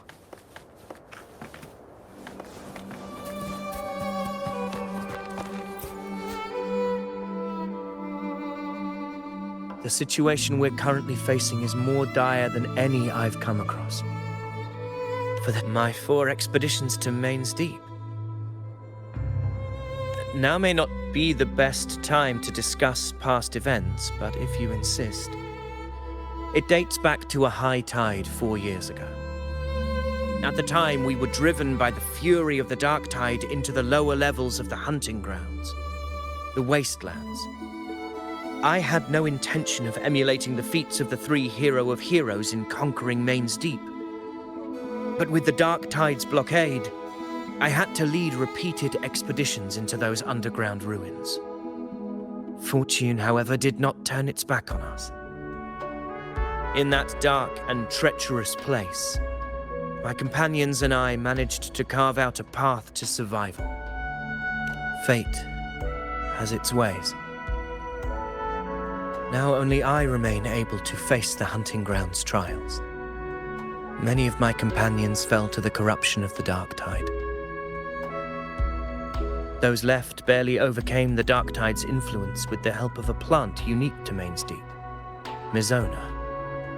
Even so, they still suffered from the torment it caused and were forced to cut their time as gladiators short. This home leaf medal was granted to me by the former Ephor after the crisis. A victory, yes, but one laced with pain. My companions should never have suffered the dark tide's disgrace.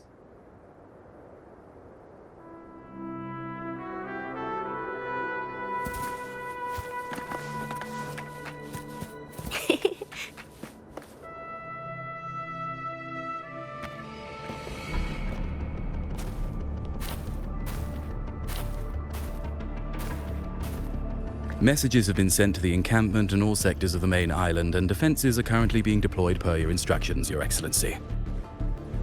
Good. Ensure timely reports on any new developments. Yes, Your Excellency.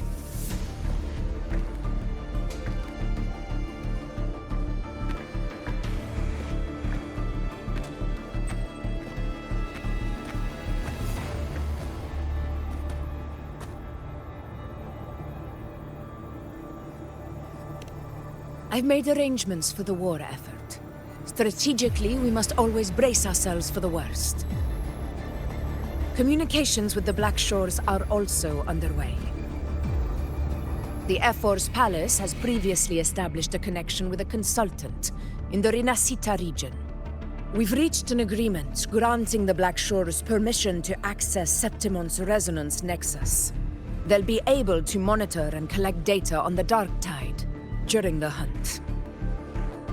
In return, should any complications arise, the Black Shores are to fulfill their side of the agreement and provide us with the necessary technical support. A consultant active in Rinascita? That's right. Her name is Buling. An interesting young lady. Left quite an impression on me. Huh. So it is her. Why don't you let me handle contacting the Black Shores, Augusta? We talk from time to time. It'll help make things smoother for us. Of course. I'll leave it to you then.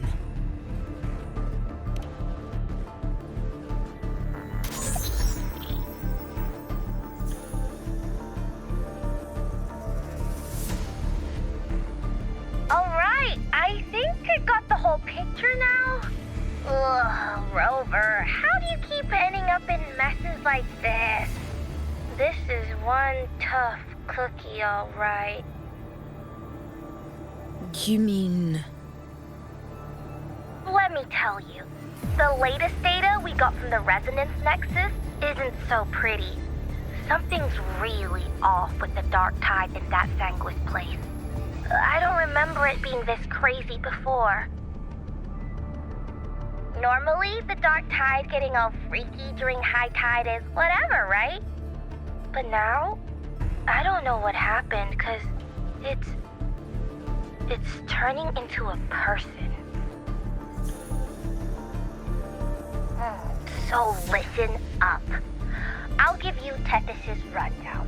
That humanoid thing, that Sovereign, is gobbling up frequencies like a maniac. It's eating anything with energy, dark tide stuff, tacit discords, echoes, you name it. Might even be saving other things for dessert. Basically, the Sovereign isn't gonna attack Septimon or Raguna anytime soon. It's too busy getting fat first. Once it's stuffed full of energy, it'll try and smash the Earthrend wedge in one go. With the Earthrender gone, poof, all that dark tide under the hunting grounds will explode like a pimple. When that happens, it's game over for Renacita. Even if you have 3 heads and 6 arms, it will be bye-bye.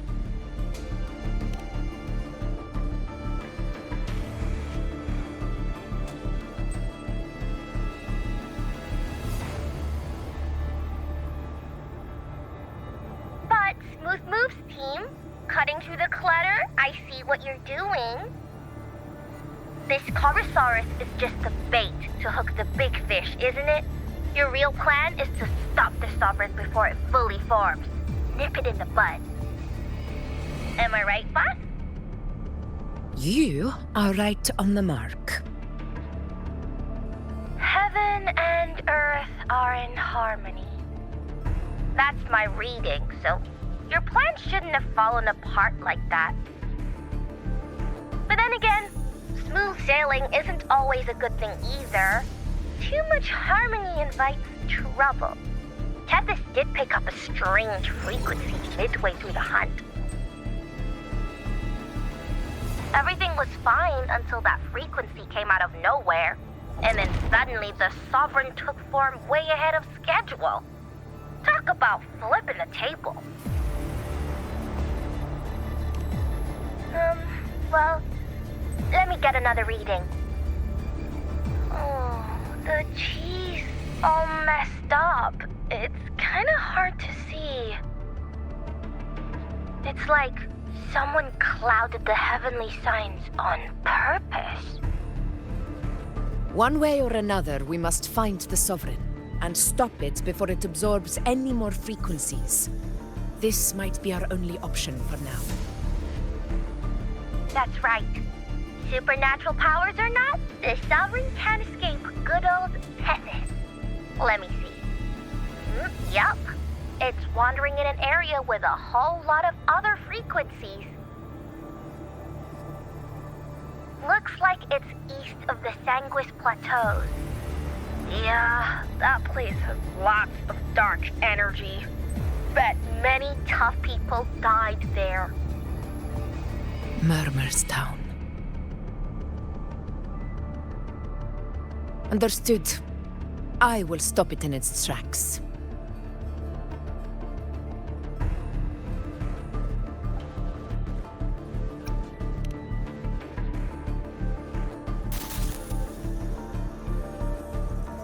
Your Excellency, with your permission, I wish to accompany you to Murmur's Town. I know this request may seem bold, and I'm aware of the dangers ahead. But as a warrior of Septimont, I cannot simply stand by. Gladiators! We are united as defenders of Septimont's honor. I do not claim the right to ask this of you. But in my heart, I believe everyone here has earned the glory we bear. Let our deeds today reflect that greatness. He's right. He's right. Septimont needs us. That's a good point. We have to fight. Yeah. Get up. Yeah. Well said, young man. Gladiators of Septimont fear no challenge. When the storm approaches, can an eagle soaring in the skies remain content as a fledgling beneath another's wings? Your Excellency, we will follow you anywhere. Very well. You have sworn your allegiance to Septimont with your resolve. Your bravery is witnessed not only by me, but by the fallen heroes lying in Capitolini Hill. They take pride in your courage. If you wish to fight together, then so be it. I will afford your fervor its due respect. Come, take up your blades. For Septimont!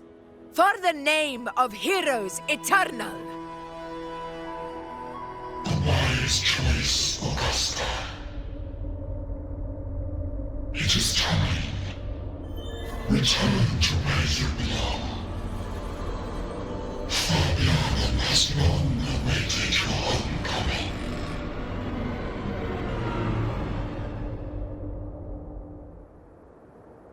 Murmur's town sits atop the wastelands, below the hunting grounds.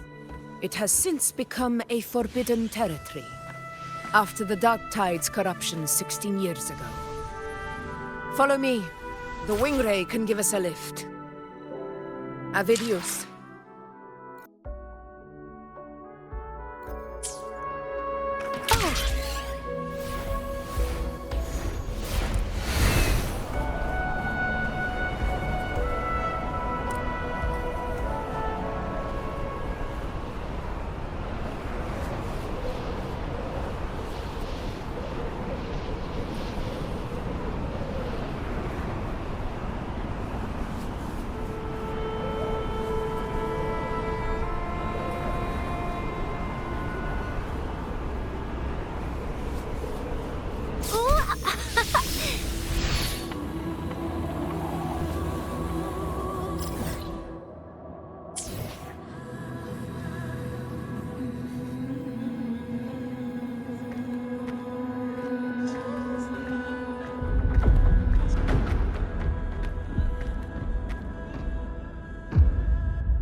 The wastelands. I never imagined that after 4 years I would return to this place under such circumstances. How did this place get like this?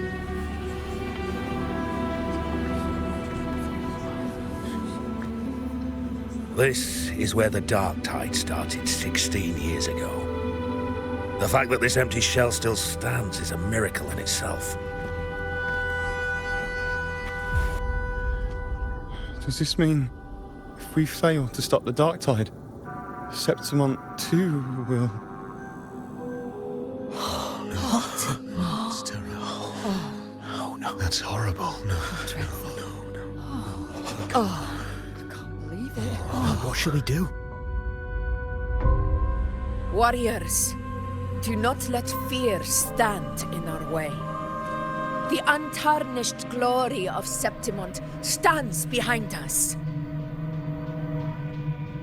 The devastation that befell Murmur's town 16 years ago will never be repeated.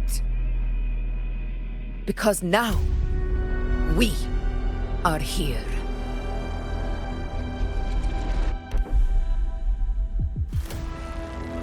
The Sovereign won't make things easy for us. Any rash action before we can confirm its location and status would be unwise. Your command is our duty, Your Excellency. We will deploy anchor stones around Murmur's town, and I'll personally see that the perimeter stays undisturbed.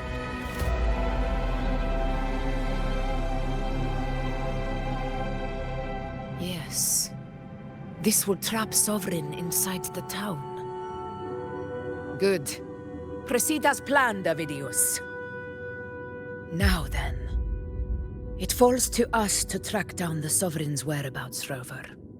Time is short, so we'll need to split up. Keep your guard up! Those hollow figures do not be fooled by their stillness. Those are just the shell. And watch for their songs of corruption. They were once our own. Brave gladiators, loyal citizens of Septimont. The Dark Tide not only twisted their minds, it also raised their corpses and turned them into mindless puppets. Not even death could set them free.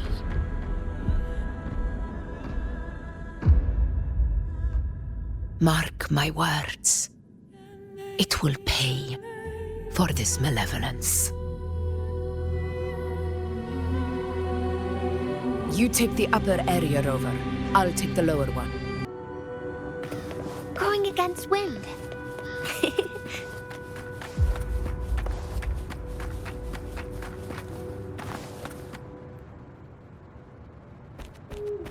This place is too quiet. No trace of the Sovereign, anyway.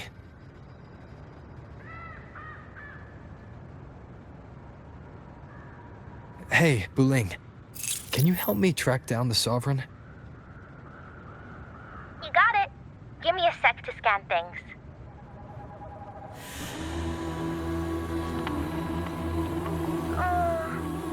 Sorry, boss.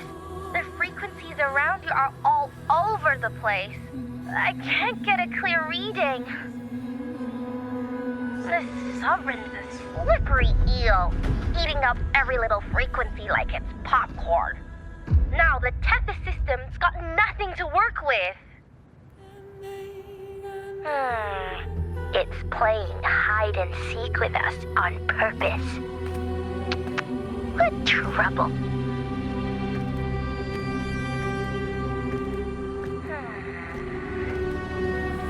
Hold on. What if you bring me some pure dark tide frequency samples? Maybe Tethys can use it to track down something with a similar frequency, like the Sovereign itself or the original dark tide, to give you a better lead. Understood. I'll do what I can.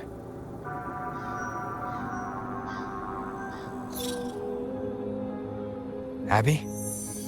Abby? Wake up. What's going on?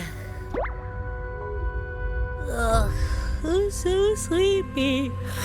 Ugh, the dark, spooky stuff I ate earlier is still gurgling in my belly. I'm sorry to hear that. But if my clever, brave, stylish, and sweet Abby could help me out, that'd be amazing. Aw, you're making me blush. Okay. Your best buddy Abby's on the job. Go on. So, that thing we tangled with before has gone into hiding around here. I need your help to sniff it out. Yeah, easy peasy. You know I have a good nose for searching.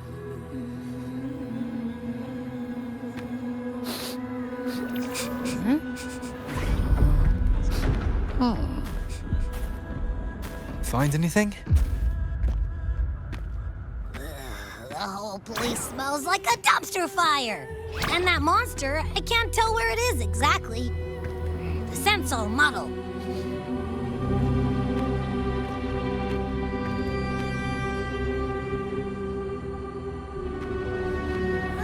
There's something weird over there.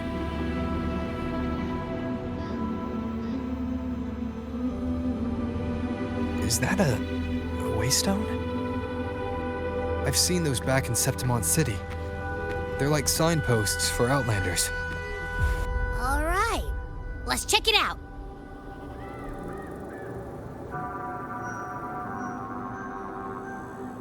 This the one? Yep, this is it. Its right arm is missing. Isn't it supposed to be pointing in that direction? I guess.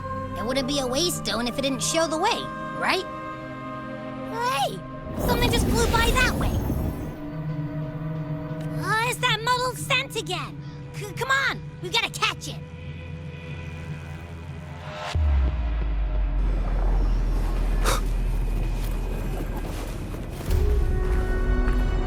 Look, it stopped over there.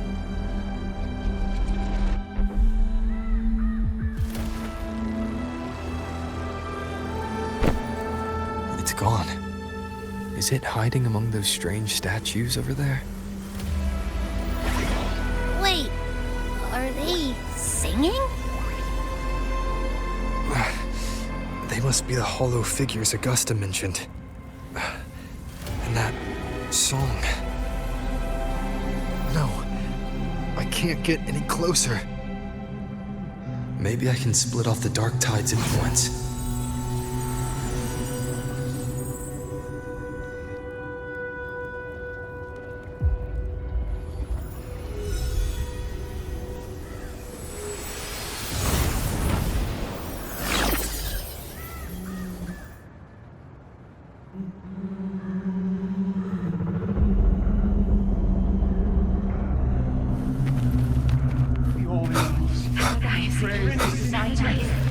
Watch out!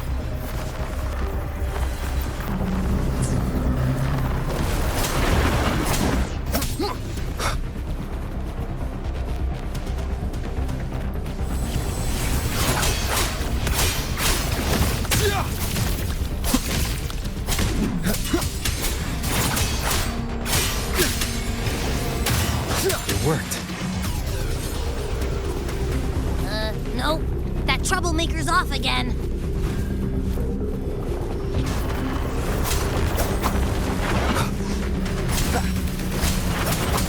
The wicked.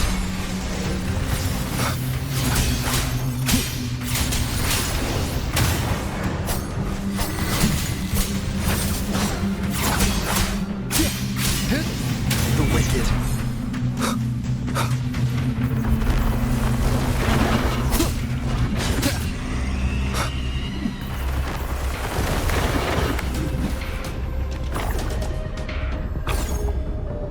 Now it's hiding inside a tacit discord? Boo! Don't worry. We'll flush it out. The wicked will face judgment. I am the Tempest! Great. Now it's found another one to cling to. It's making that tacit discord even stronger. I should handle the others first. Hopefully this helps. Wind rises! The wicked will face judgment!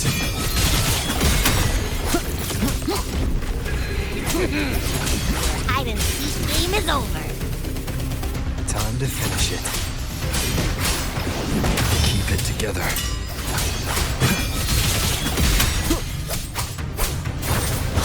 The wicked will face judgment! Waves rise. Judgment strikes!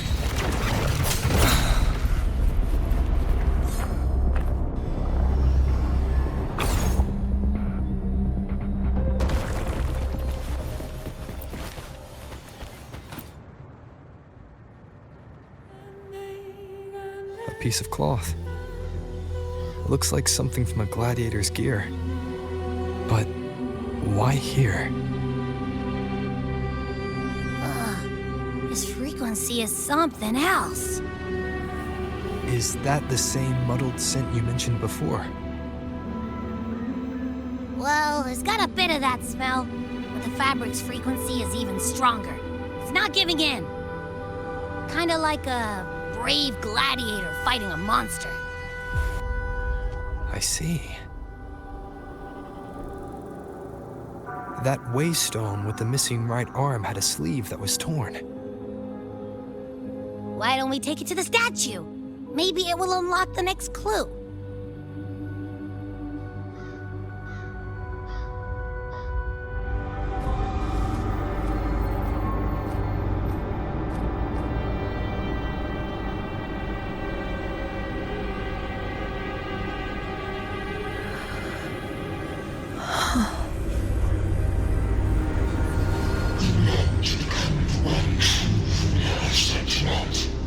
The one to end the unending tragedy of your people.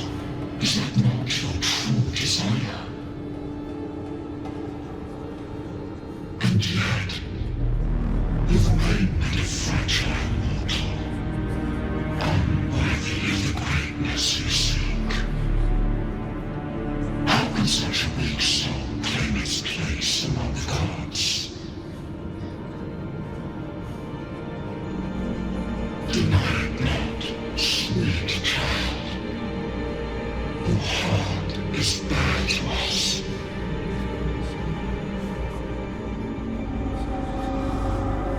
Take one more step.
granted rather than earned, could never truly be mine. If this power strips me of my will, how can I be sure where my sword will strike?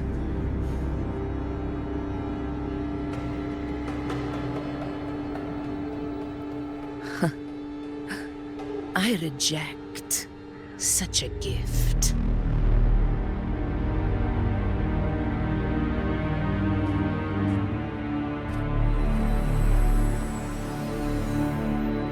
Augusta, I've got a lead.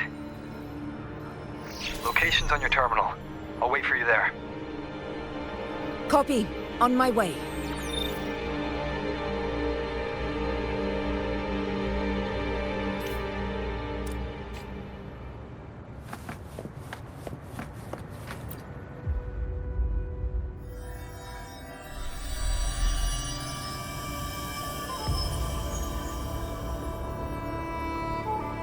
The clash of battles long past is proof of my unyielding will.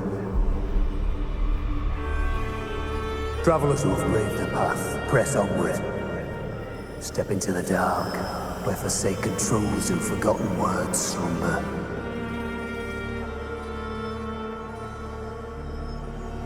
This is a Sonoro! Ah, the muddled smell makes sense now. A gladiator who fought the dark tide in Murmurstown to his last breath. His frequency still lingers to carry on the fight. Thank you for showing us the way ahead.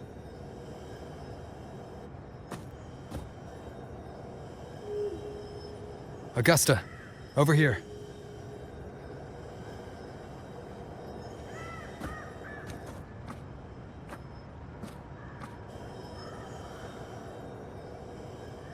Is this a Sonoro?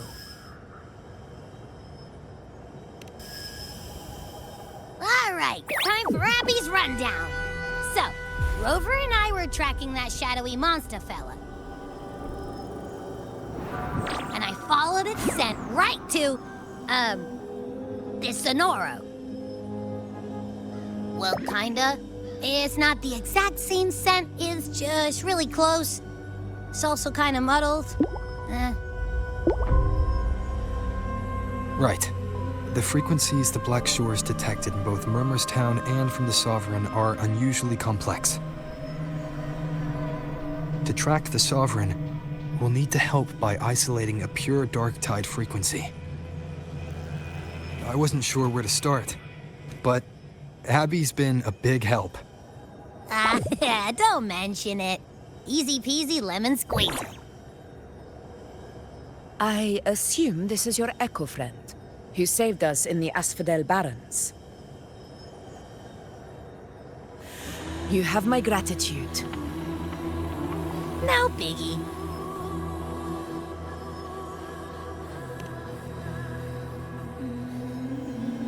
The level of power it showed is indeed questionable for an Echo. But I trust it, as much as I trust you. No need for explanations between allies. Did you hear that?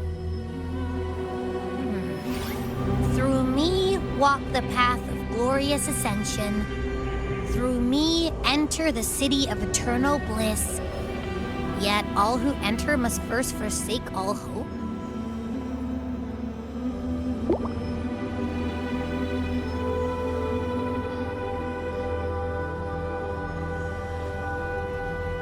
Sounds like a song. Those lyrics are pretty intense, though. Sonoro, what do you want to show us? Let's enter it.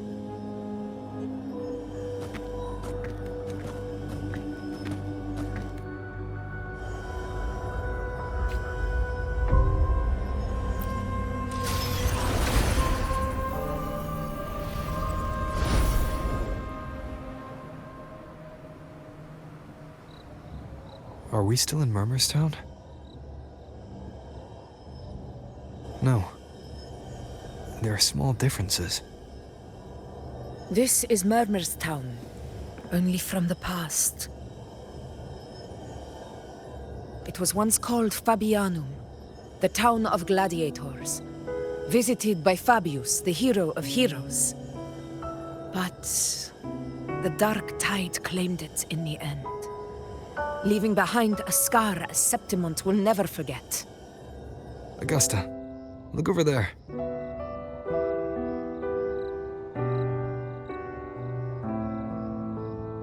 Are those lingering frequencies from the past? Let's follow them. It might lead us to more answers.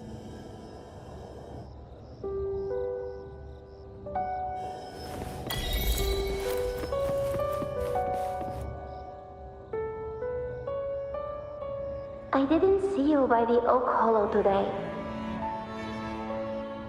You promised we'd go explore Main's Deep together. But don't tell me you got roped into errands again. Sorry. Otto got hurt, and Uncle Philo short on help at the shop, so I volunteered. But I lost track of time. All right. But isn't it odd how people always come asking you for help? We're children, after all. I don't know. Me neither. Oh, I guess it is high tide season. Uncle Philo must be busy at his forge. Even Ma and Pa are busy preparing for the hunt. If only we could find our way to Main's Deep. Maybe we'd hear the hero of heroes whispers and gain a mighty resonance, just like in Grandma Rosa's stories. If I were strong enough to join the hunt, maybe Ma and Pa wouldn't have to work themselves to the bone. You're strong to me, Angel. Sometimes I wish I could be as strong as you.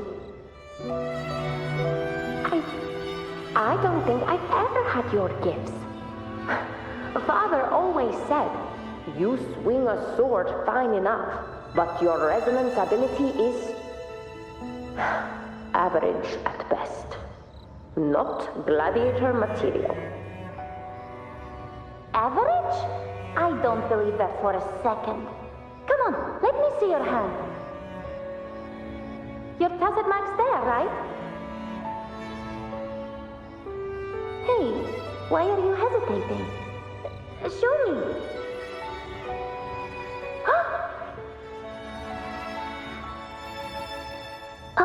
This is... I'm going to Uncle Philo. This is obviously from his forge burning you. It's not his fault. I was just being careless. I asked to borrow some of his old rusty swords, and if I worked fast enough, he'd let me. Grandma Rosa said you need 2 lives to reach Main's Deep. We don't have our swords yet. We're missing a life, so I thought if I could get us some... not this again. You really can be a handful sometimes.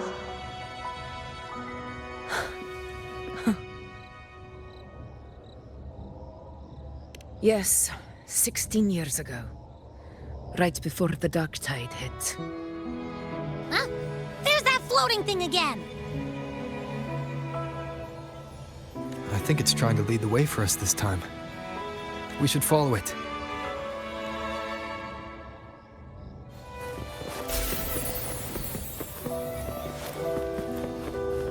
It's hovering by those phantoms.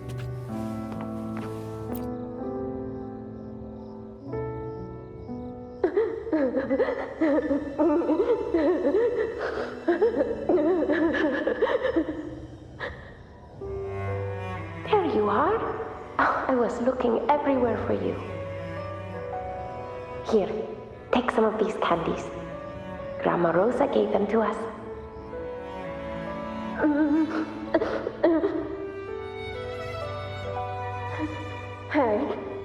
you think what Grandma Rosa said about Main's Deep is real? Like, if I really had the hero of heroes whisper in Oak Hollow, do you think I could ask them to fix my brother's leg? With a resonance ability that powerful, maybe he could be better, just like how he was. The grown-ups keep saying how awful this dark tide will be. And my brother's leg, it won't heal. They said he'll never be a gladiator now. In that case, why not try your luck in Oak Hollow? You can take my sword. Just make sure to bring it back to Uncle Philo later.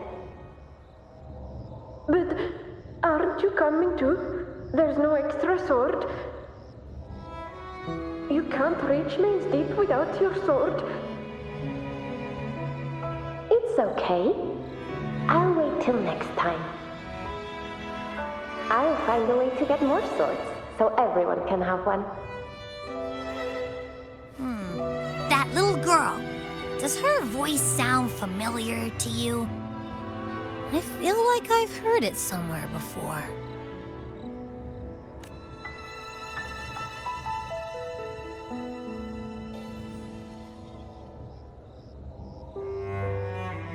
We've got no other leads for now. Let's check it out. More phantoms of the past. Oh, look over there! I see it!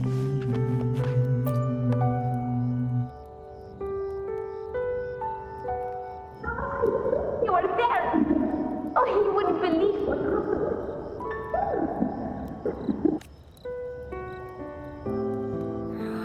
It's cutting out. I can't hear what it's saying. Rover, that floating thing. Seems like it's distracted.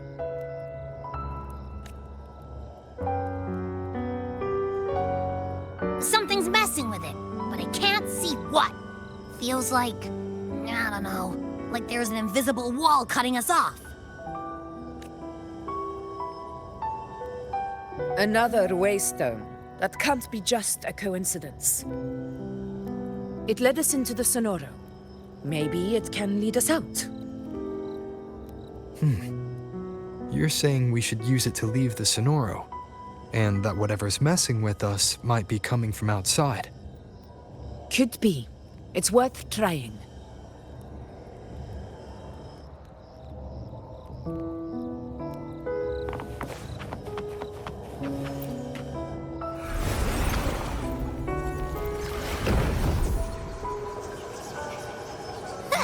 Can't believe we actually made it out. More hollow figures. Really was that. Don't worry. Leave them to me. This should work. All right, team. Let's head back.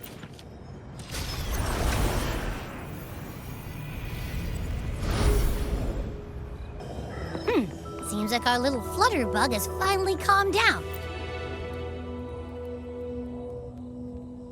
Oh, I wish you were there, Angel. Oh, you wouldn't believe what happened.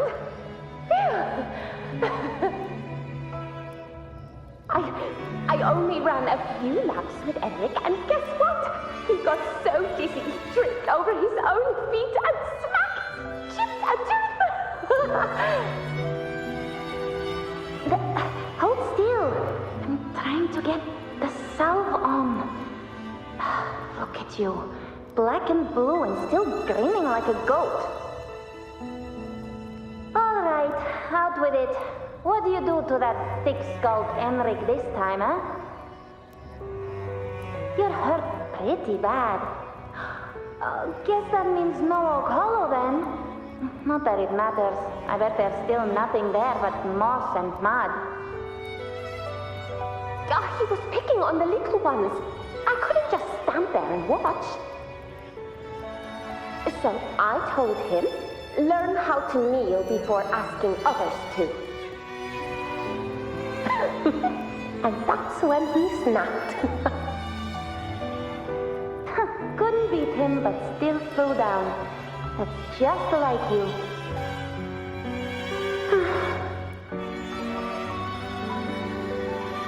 By the way, I heard things aren't going too well at the Hunter's Den. Ma and Pa haven't come home in days, and the whole town is holding its breath. We ought to return those swords to Uncle Philo, too. Anyway, Main's Deep will have to wait a bit longer. It's okay. We'll go after the high tide passes. Really? But you'd be storming around about it. What if the whispers are real? And the great resonance ability, too? Maybe that's how we end up heroes of heroes, both of us. A hero of heroes. That's still what you want, isn't it? It is. I think everyone in the village wants that. The priestesses say that once you become a hero of heroes, even the dark tide won't scare you. Makes sense. Not just any hero, but the hero of heroes. Feels a long way off for us. But maybe it also means making people smile. If the dark tide disappeared, everyone would be happy, right? That sounds too easy to be true. But if that's all it takes, you've done it already, Augusta. But skip Emmerich. Making a laugh like him grin shouldn't count.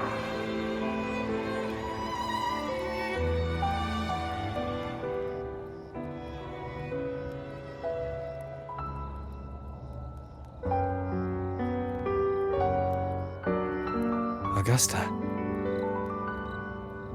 That's me. I guess there's no denying it now. I thought I might keep my foolishness as a child from you. So, Murmurstown, Fabianum, is your hometown? Yes. It's been a long time. I never imagined I'd see my past like this.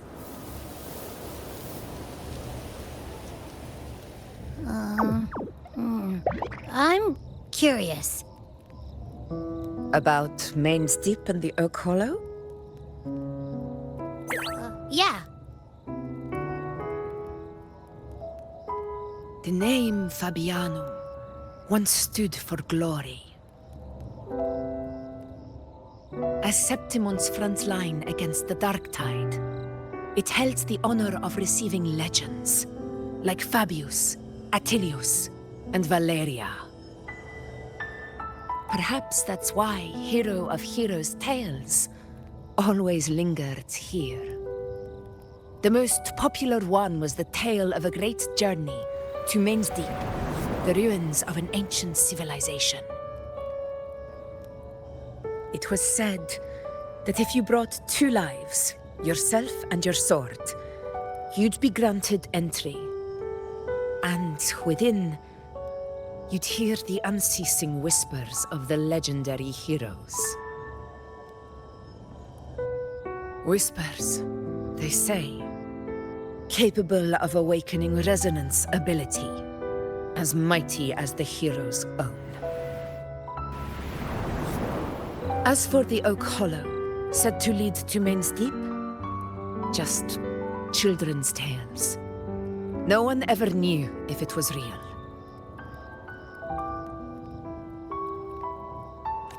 But Fabianum never found its hero of heroes. Ever since then, the name was lost, replaced by Murmur's Tone, a scar that Septimont refuses to face. The whole town held out until the very end, yet no aid ever came from the city of Septimont. Later, I heard from the senior gladiators that on the very morning Fabianum fell, most of the Senate lords were still sound asleep in their warm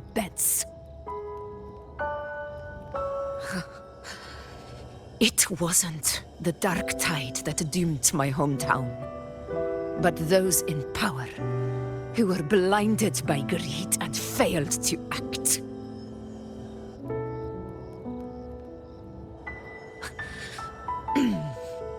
Forgive me. I let my emotions get the better of me.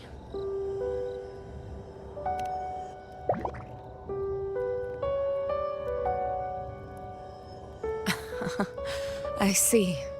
Then perhaps I should spend more time with you, like you once did.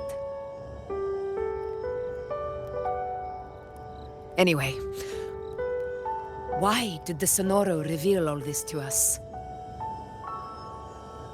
Maybe it's helping us find that, pure dark tide frequency? The scent does feel clearer now, less muddled. Or maybe it meant to show us something more.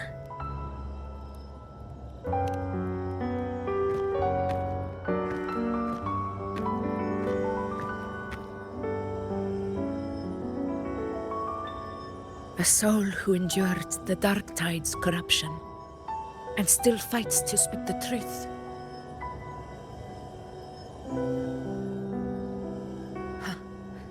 His spirit deserves to be remembered.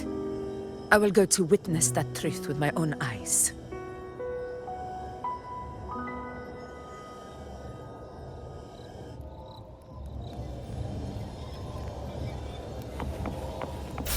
Those phantoms ahead. It looks like they've lost control.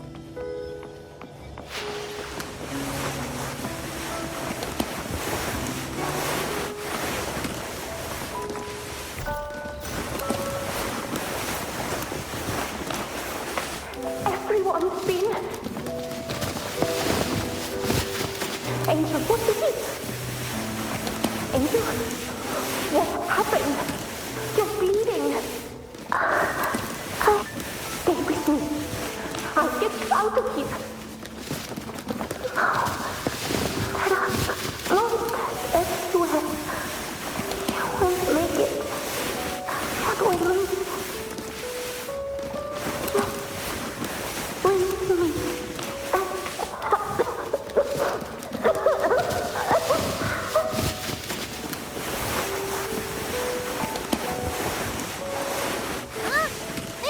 Again. I don't hear anything. Did it end just like that? I remember being trapped inside the Angel, surrounded by tacit discords. If it hadn't been for a brave gladiator stepping in and fighting them off with his life, none of us would have made it. Perhaps we recreate what happened back then to stir the phantoms. And we defeat the tacit discords, just as that gladiator did. But they're just phantoms. How do you fight something that's not even real? Again, we'll fight them outside the Sonoro. Right, the Waystone!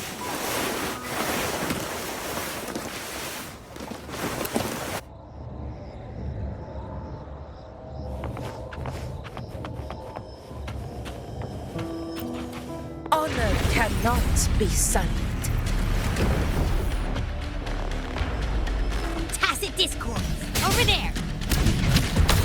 Time to work.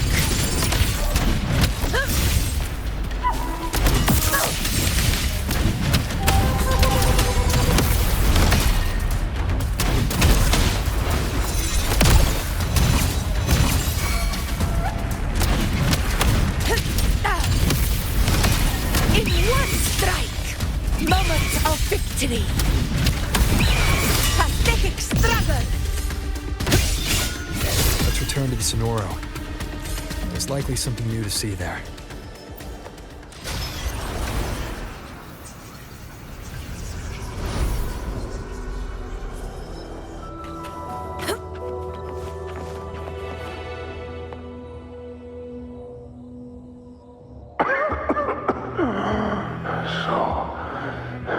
This is it.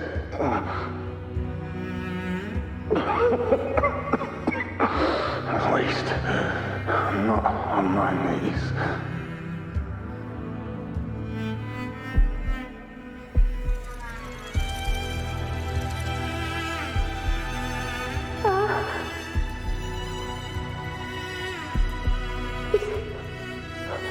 breathing.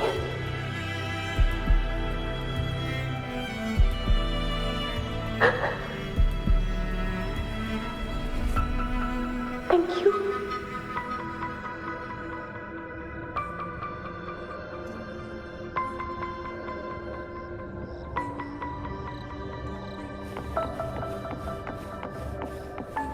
Stay close, Angel. It will be over.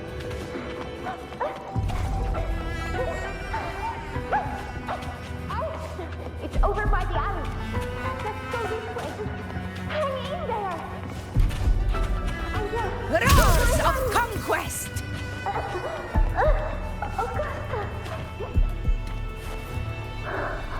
Augusta, are you going to face it alone? No, don't. Just come with me. I promised I'd get you out of here. No! Augusta! Augusta!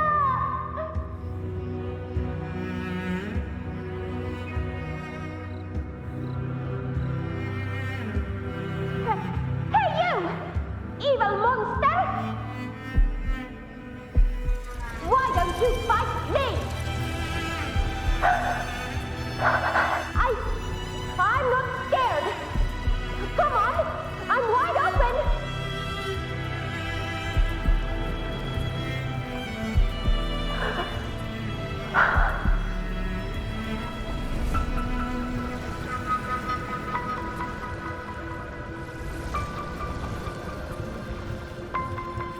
Don't look away.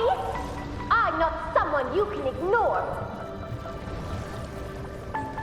No! Not there! Look at me! I said, look at me! Angel! Angel! The dark tide answers only to strength. Those without it are doomed to be forsaken. Augusta, my brave yet fragile child, your strength is far too feeble, unfit to sate the hunger of the dark tide. You long to become a hero, to reign by might. But tell me, can the throne of glory be claimed by one so weak?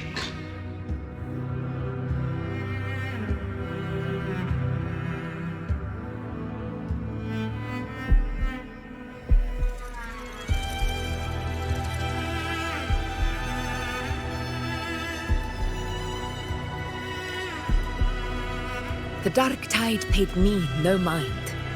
Its target was always Angel. And the whispers, they were real, but not as the legends promised. What I heard were words of cruelty. None of it matters now. Those things belong to the past. I was a reckless child, a hatchling, flailing with a sword I could barely hold.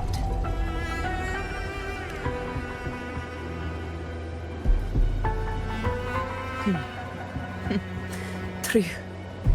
Though back then, I didn't really have a choice.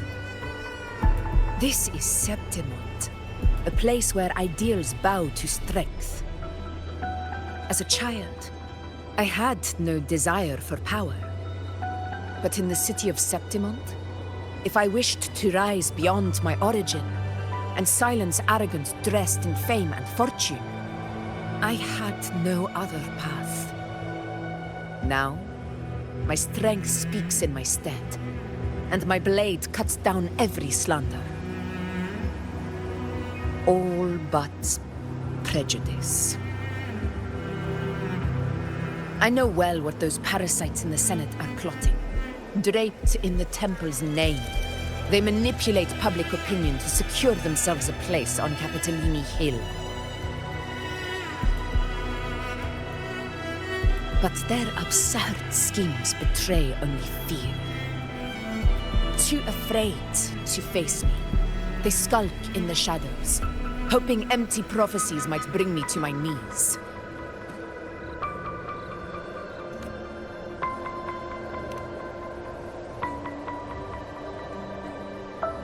It's not about belief. It's about not fearing them. The dark tide still haunts Septimont. People live in terror of losing their homeland again, and so they cling to the hope of a hero of heroes. As Septimont's Ephor, I must stay strong and answer their call. Our ruler has no right to falter. If my resonance ability raises doubts about my right to rule, then let the true hero of heroes step forth and challenge me. And if none appear, I will decide whether this title is worthy of the weight of a ruler's glory.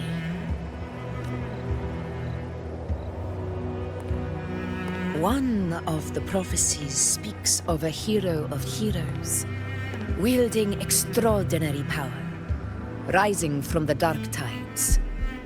As I see it, you, Rover, fit that image well. Should it be you? I would gladly accept your challenge. A person of immense strength is either a nemesis or a kindred spirit, both of which are intriguing to me and my blade.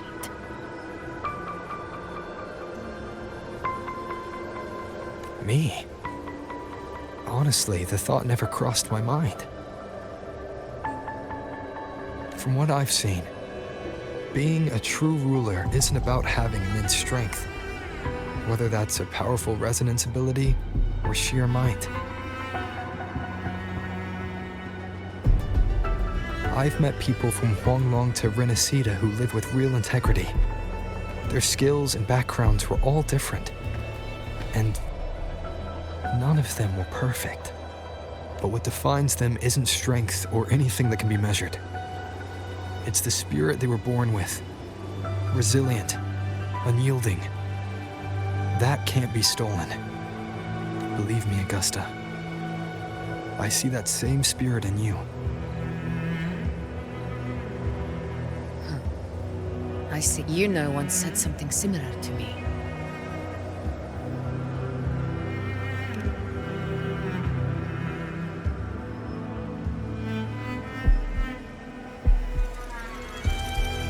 What happened within the Oak Hollow remains a mystery. All I know is, when I found her, her resonance ability had grown immensely. So powerful that even the dark tide could not withstand it. But she failed to control it.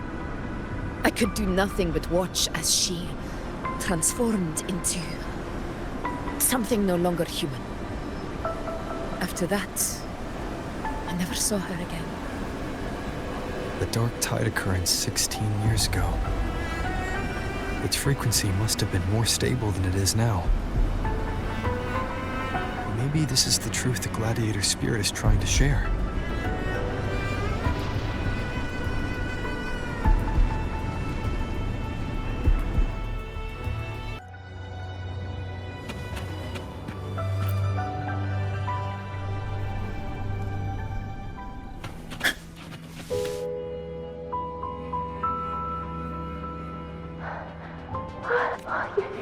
You've defeated the dark tide. That's incredible. And your wounds, they're gone. Thank goodness. Did the whispers give you their power?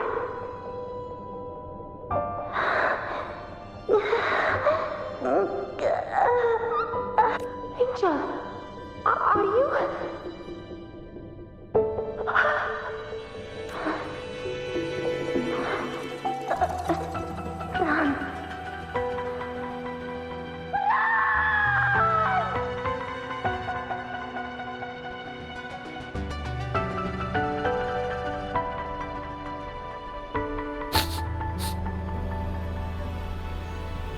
It's that smell, Rover!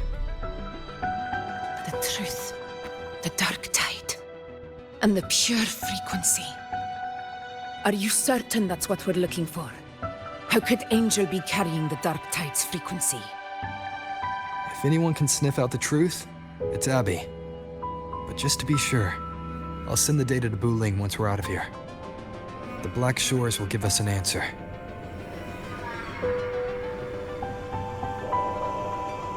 All right.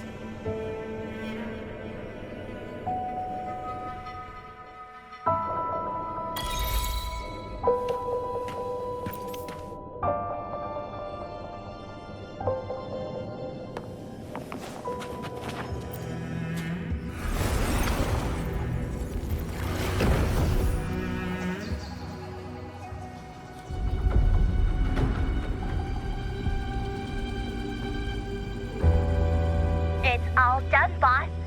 Tethys ran the data through a couple filters, and we've zeroed in on one spot in the hunting grounds. Pretty sure that's where the Sovereign's been hiding. I'm sending you the coordinates now. So, the frequency we collected really was from the Dark Tide. Yeah, looks that way. But this one's weird. It feels still, like undisturbed water. Quiet like it's asleep. Basically, nothing is disturbing it. If I had to describe it, I'd say it's like a reverberation left behind when the Dark Tide slams headfirst into someone's forte. On its own, it's not as dangerous as the Dark Tide, but if it got mixed with another forte and stirred up, well, who knows what kind of explosion of power that could cause. Angel and the Dark Tide. Understood. Let's go, Rover. Time to meet our prey. I'll tell the others to meet at that location.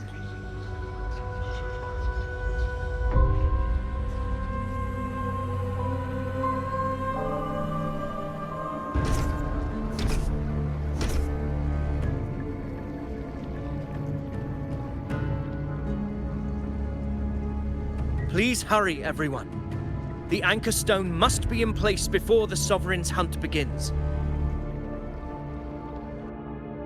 Such devotion. Forgive me, but you seem to forget your place, Avidius.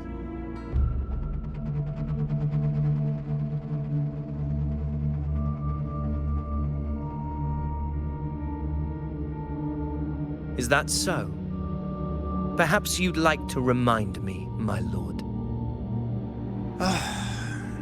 You must be aware of your rather underwhelming performance during the Tyrannus hunt. The Senate's patience is not boundless. It's reserved for those who deserve it. Unless you can present a triumph to match your exploits in Main's Deep, we'll have no choice but to reconsider your candidacy as Septimont's next ruler. Wake up, Avidius. Isn't Murmurstown the very place where your glory began? That, Avidius, is your true arena. Yet here you are, entangled in Augusta's petty concerns, when you could be seizing something far greater. How very amusing, Lord Falco. You seek a ruler strong enough to lead, yet pliable enough to be led. You'd have better luck finding a needle in the sea. Were I in your position, I'd keep my mouth shut. If Septimont falls, so will your ambitions.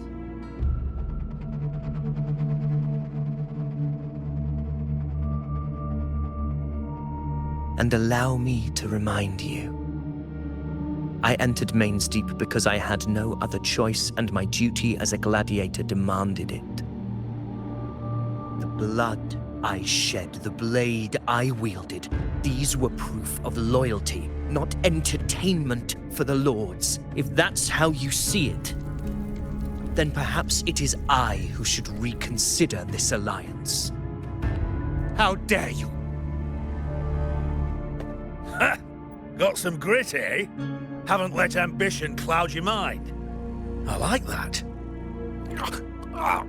Falco, what are you...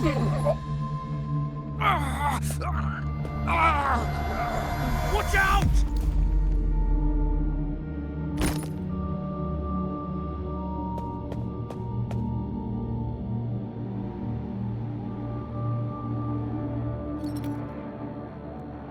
He may be under the Hollow Figure's influence. Judging by his behavior, the Dark Tide has already corrupted his mind. The Anchor Stone is nearly in place. Sir Hercule, would you please take Lord Falco to rest? This isn't far from the entrance to Main's Deep. I remember finding Mizona nearby. It's a herb that helped my companions and me resist the Dark Tide's corruption. Lord Falco has paid for his pride. But as a former hero, he deserves a death free from the Dark Tide's torment.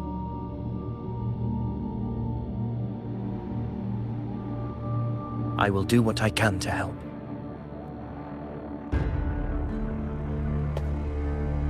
Sir Hercule, please look after him. I'll bring the herb back.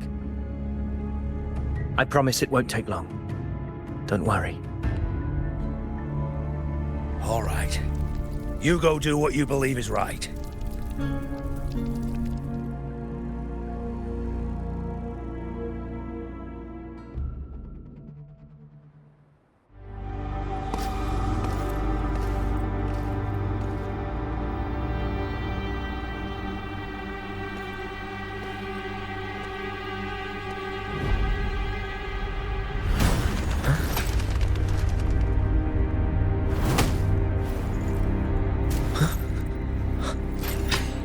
Could it be? No. It must be the Dark Tide's illusion.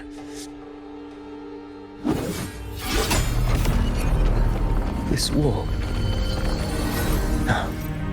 It can't be.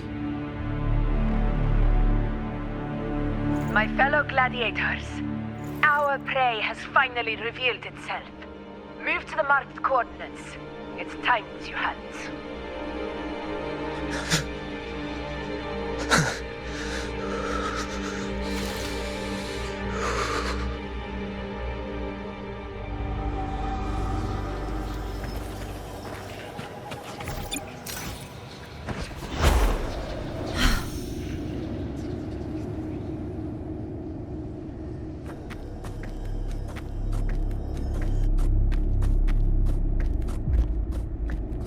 This is the place!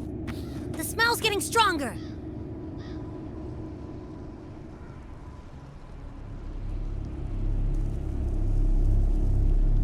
No traces of the Sovereign. It must be hiding again. We must force it to show itself. Perhaps this could work.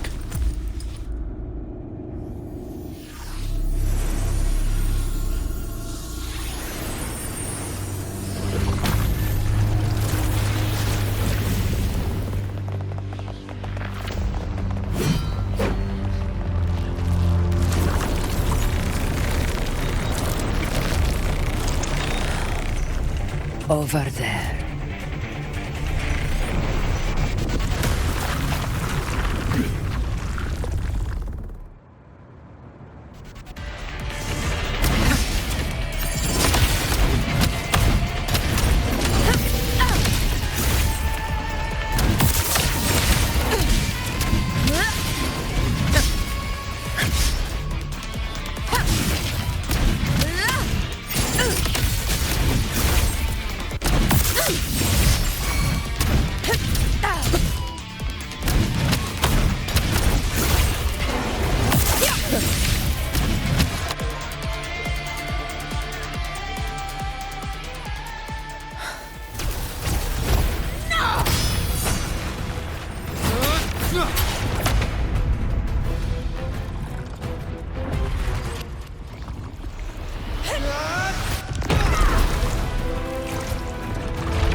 Yeah. But my belly is full.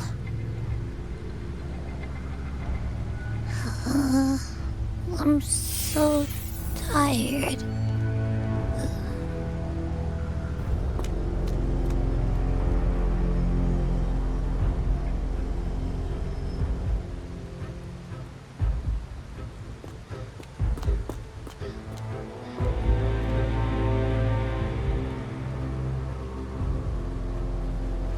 Faithless one. The strength you refuse shall now become the blade that strikes you down. To spawn a divine gift is to invite consequence. And divinity offers mercy but once. Augusta! Augusta!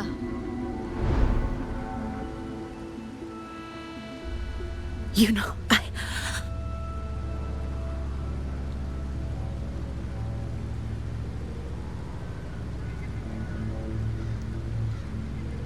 No.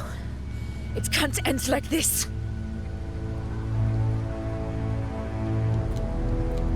All able units, split into 2 teams.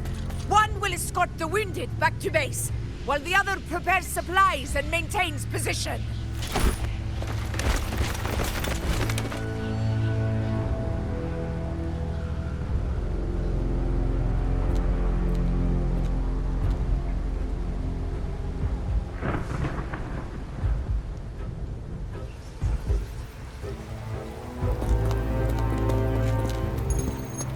Boss, what's going on? I got a bad feeling just now and Tessus won't stop pumping out alerts.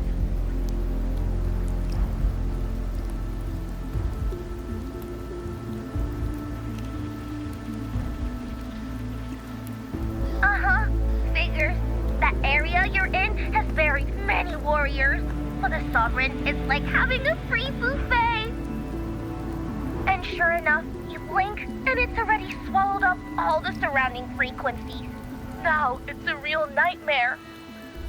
That said, the situation's bad, no doubt, but we're not out of moves yet. The dark tide isn't spreading at full speed. If we act fast and find the Sovereign's weak spot, we might just pull a miracle for Renacita. Let's see. Fire under earth, light be blocked. That's it! Tessus is showing messy internal frequencies and unstable structures. Looks like after stuffing itself with all those frequencies, the Sovereign's completely scrambled inside. If we can stir up the mess in its gut, even with something small, we might just throw him off balance. And then maybe we can wrest the Earth-Rend wedge back and readjust it.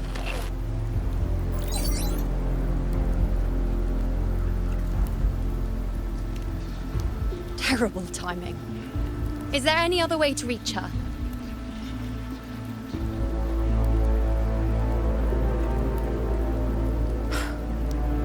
It's the dark tide. The entire frequency range is under its control.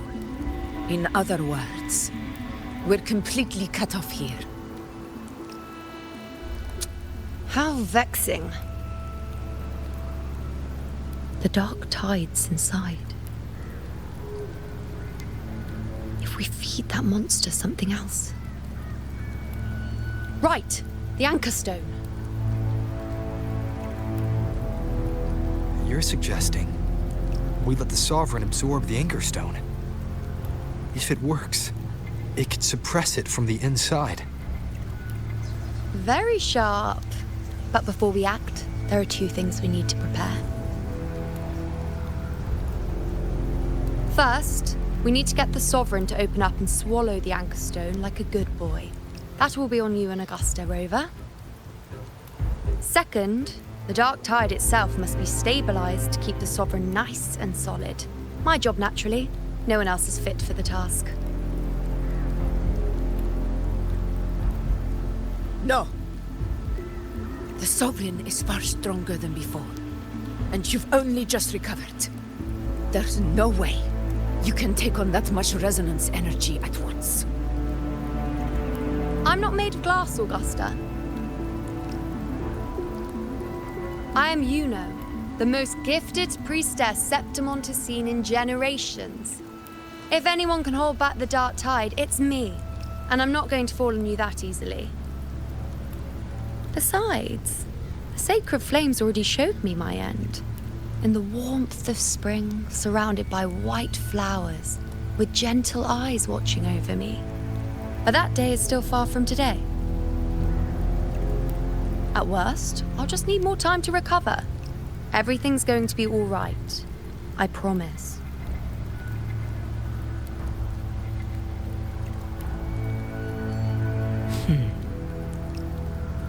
Then it's settled. I'll let you prepare. Just give me a signal when you're near the Earthrender. I won't be able to hold the Sovereign's form for long, so make the most of that window.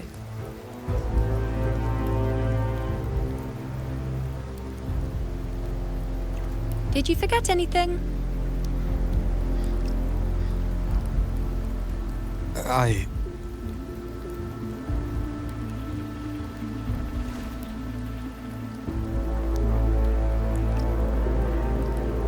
Useful, isn't it? Keep it close. No matter where you go, a part of me goes with you. Got it?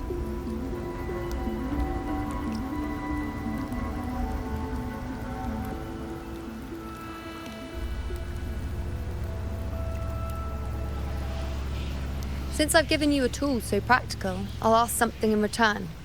Just one thing.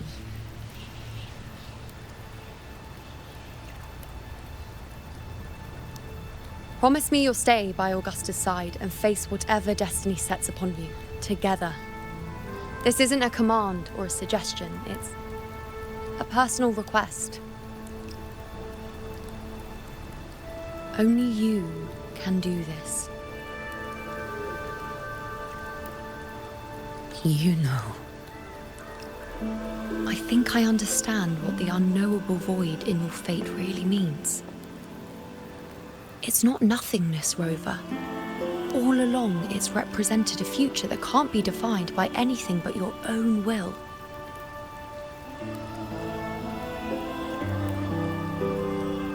As long as that void exists, you control your story. Your existence is the meaning itself.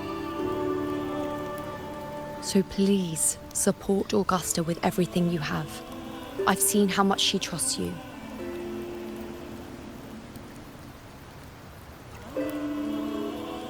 So trust her in return. No matter what happens, you are not to doubt her in the slightest.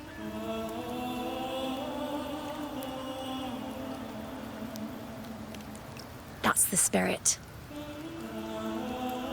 All right, you two. Stop standing around and get moving.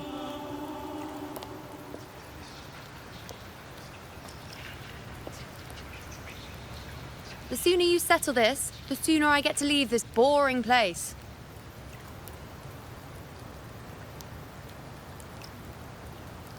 You know, one last question. For someone without an unwritten fate, is it true they can never break free, no matter how hard they struggle?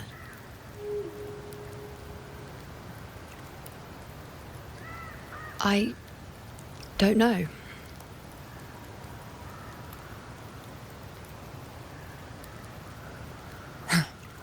That's all right.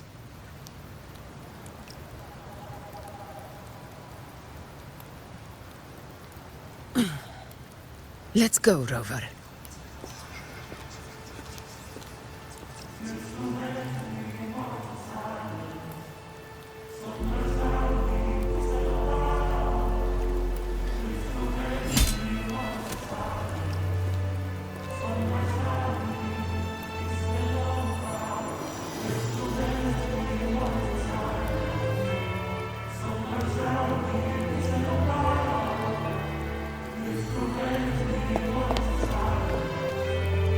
Wait, Augusta!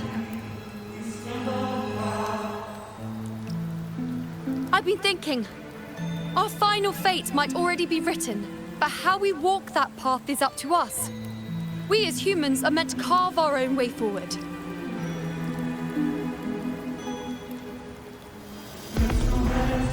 If we can't rewrite fate, then we chase it, outpace it. Then when we catch up, we'll smack it right in the face.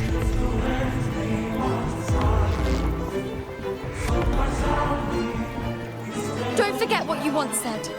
A ruler assumes their place by accomplishing the impossible for their subjects.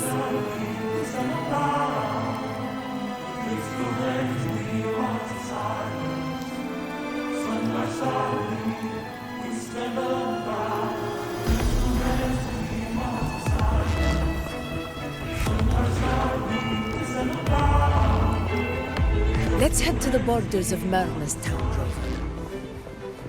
The anchor stone Avidius and the others set there. Oak Hollow. I saw it. Main's Deep. It doesn't exist. Is it because of me? My memories. No.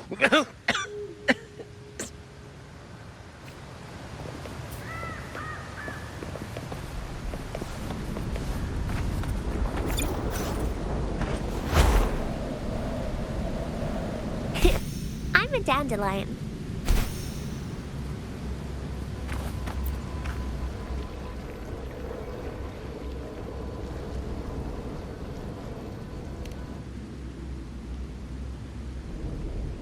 Here.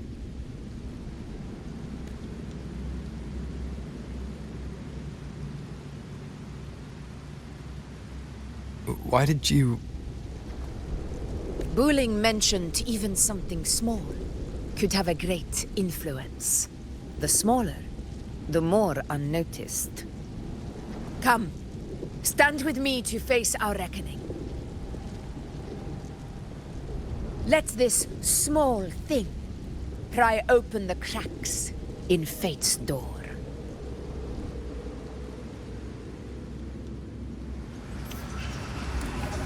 Leave it to me.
You will heal.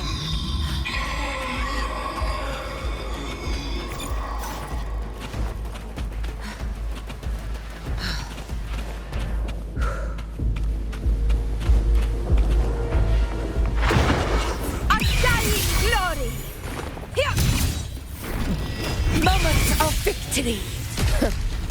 Undying glory! Rulers rule! Winners win! Here! It ends now!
Go chase your fate, Augusta.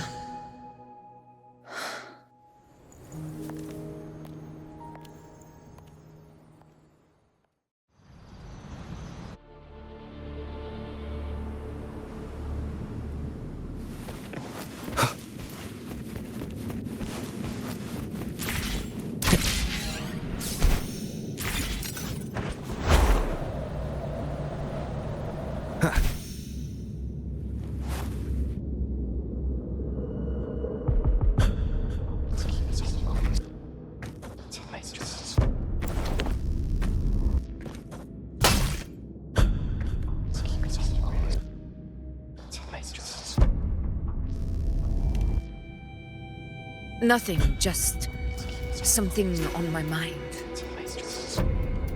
Do you still remember what the Whispers told me 16 years ago? The dark tide answers only to strength. Those without it are doomed to be forsaken. Now I think of it, it is rather interesting. I've never told anyone this before.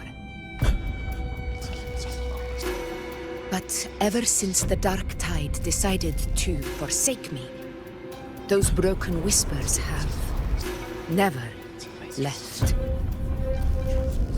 They echoed in every battle, telling me when to dodge, when to strike. But with each opponent that fell, the whispers began to fade.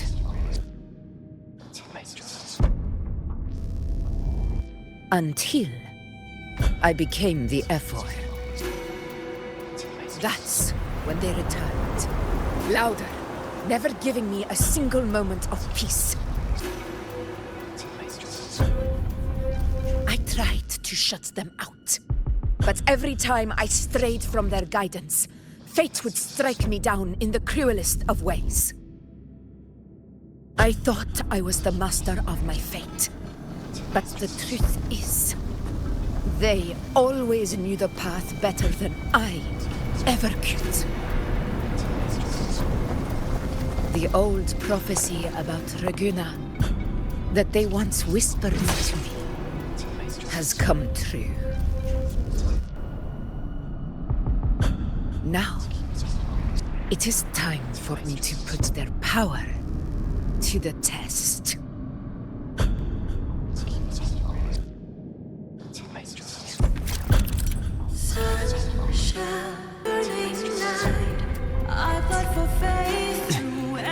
What? What exactly do you want to do, Augusta?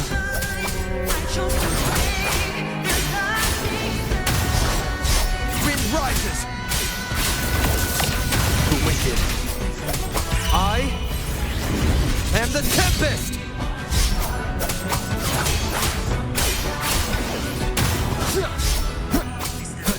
The wicked will face judgment! Wind howls, unfettered by bounds!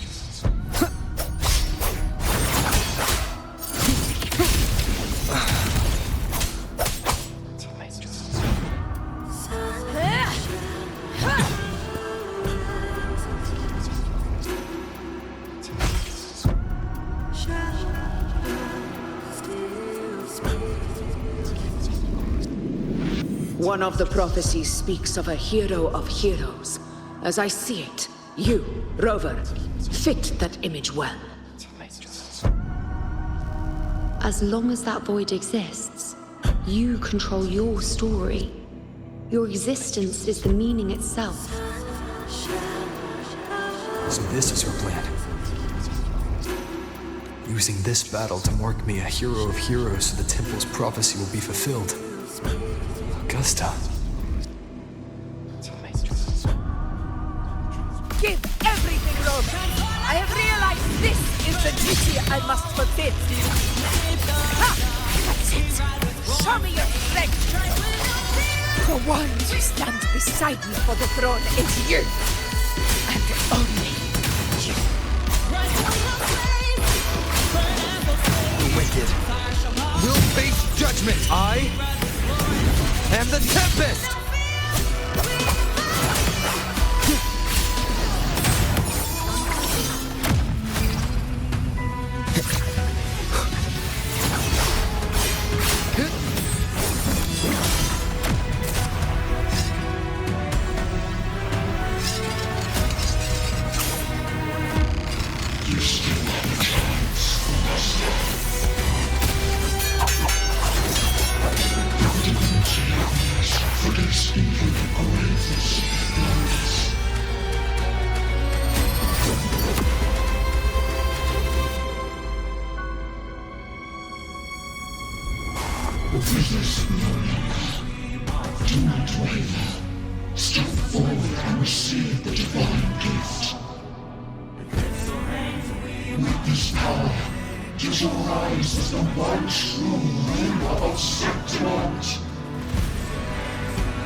And glory return with the blood of the old king.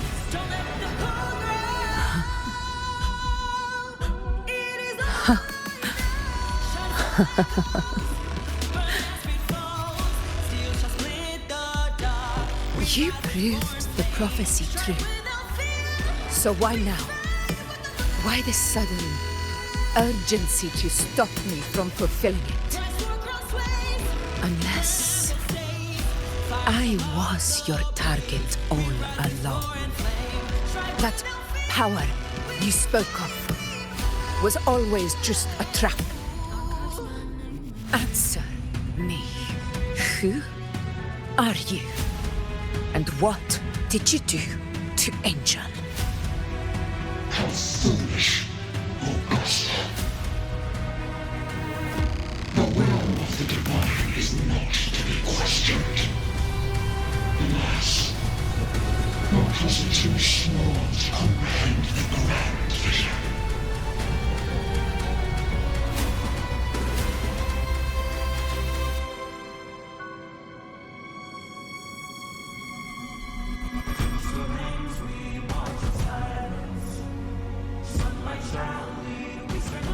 Rover, what is stopping you from being Septimon's hero of heroes?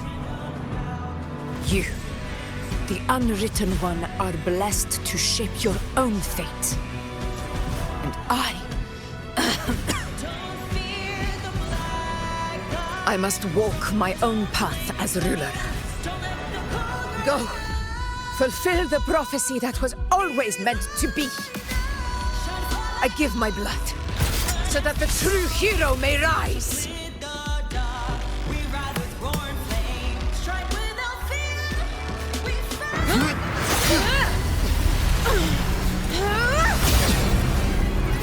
Raise, faithless one.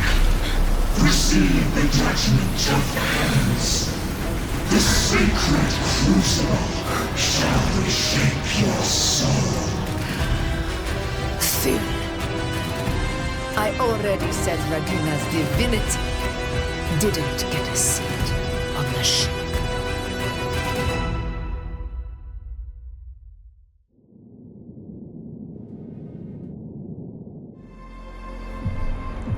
This is your end, Augusta.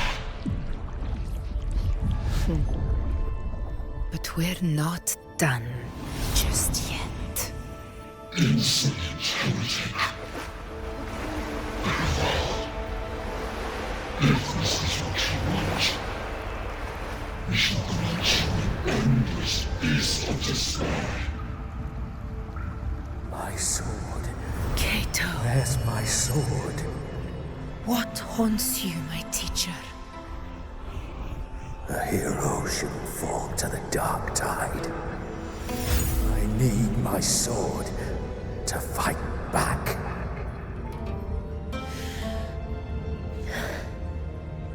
Please, take it. Take it and fight for what you believe in. Thankless empathy.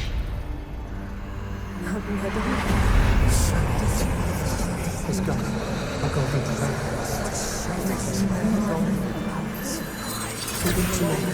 Please. I beg you, your blood. Flesh.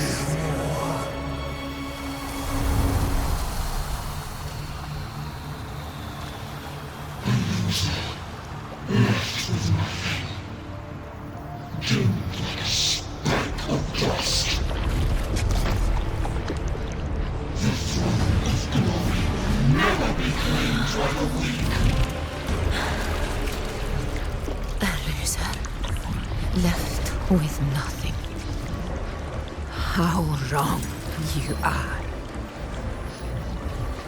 My lady. People follow Allow me to join you. For it never fails to light their way. This is how I rule. I will show you with my own fist!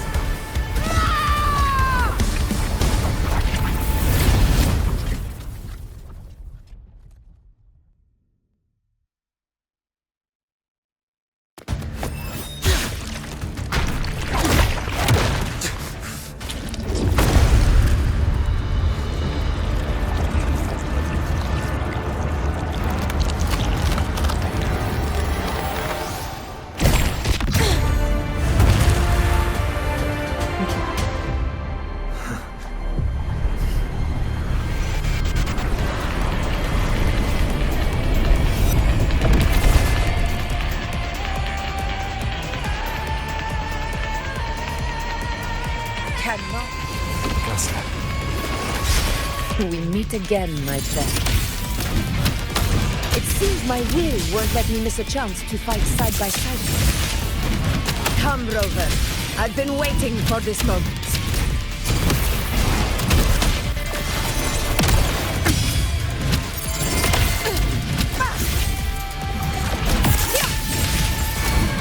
Moment of victory!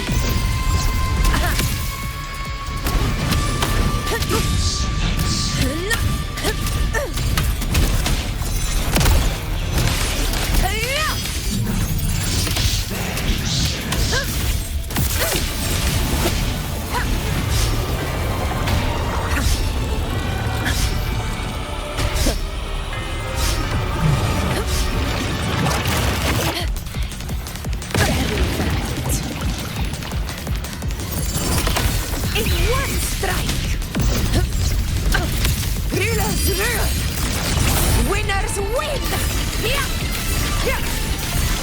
It ends now! So, it's finally come to this. This is how a true battle should be. Rover, fight by my side. This time, the blade of victory shall pierce the hollow sovereign's heart.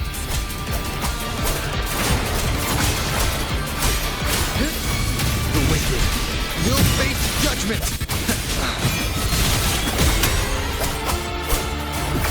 Conquest begins now!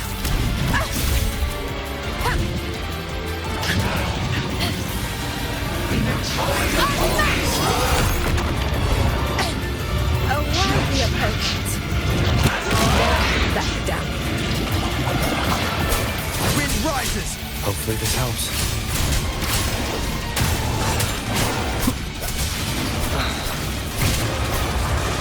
The slap. Waves rise. Judgment strikes! Annihilation! The wicked will face judgment!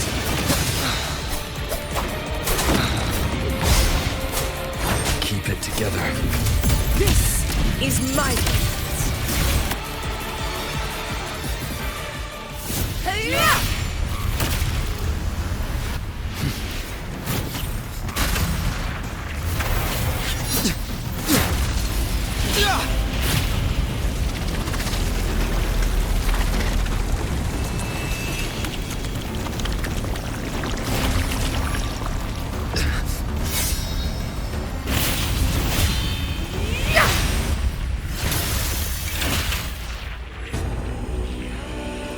Spirits lost to the dark tide. I hear your cries. Join me in battle! Let that force be limited. Witness what true heroes are! What it means to wield untraceable power!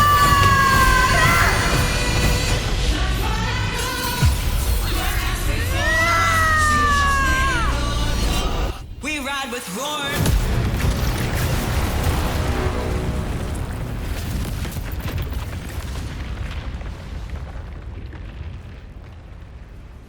Every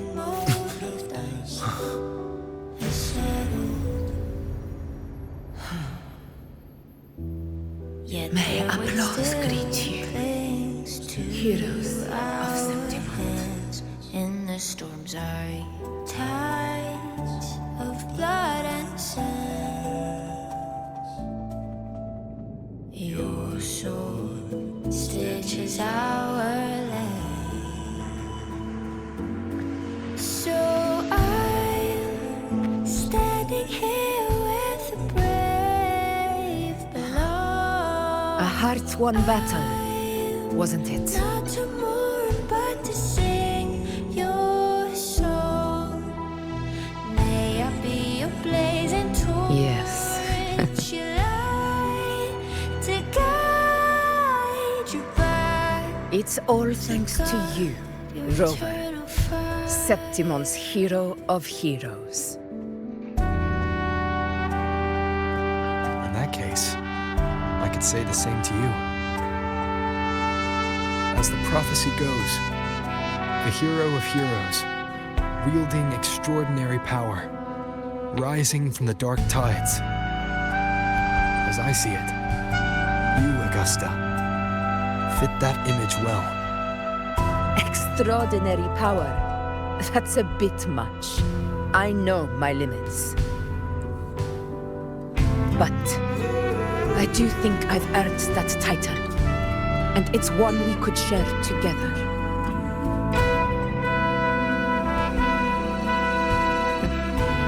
Besides, the temple never said there could only be one hero of heroes.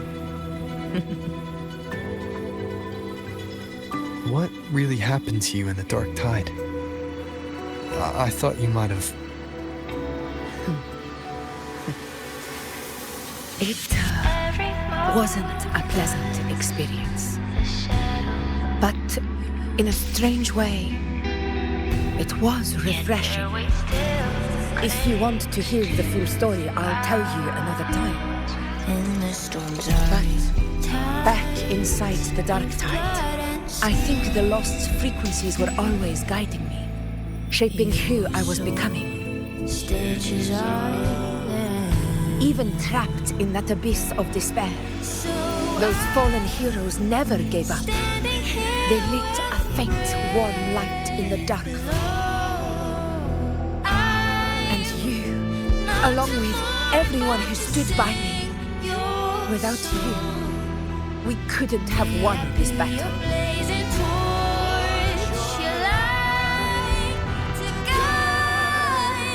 Perhaps the title of ruler is too narrow and too hollow to define the true spirit of humankind. A civilization's glory is forged by generations of brave souls. It was never meant to be one person's medal of honor. I want to ask you something. Why did you ask me to join the hunt?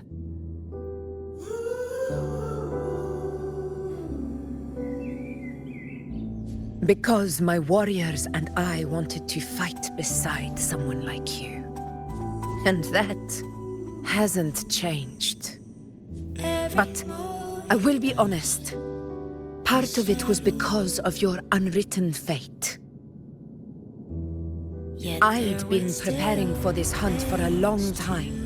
At first, all we had were a few vague glimpses from the priestesses and a handful of prophetic murals. No one knew when or how the disaster would strike. And then, you showed up. You've surely seen the unfinished mural in the temple, the blank wall and the unwritten fate. So I took a gamble, believing you were the key to this hunt. I couldn't explain it back then, not when I wasn't certain myself. But in the end, we realized what that blank represents. And my gamble paid off. The one who deserves to be a hero of heroes, with power over the Earthrend Wedge. Thank you for your trust.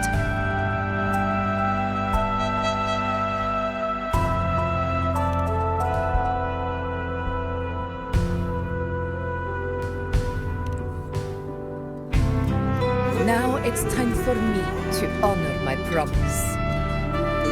This is the end of our journey. The Earthrend Wedge. It hasn't been quite what I expected, but I'm very glad we made it this far together. Imperator. Go. I'll wait for you here.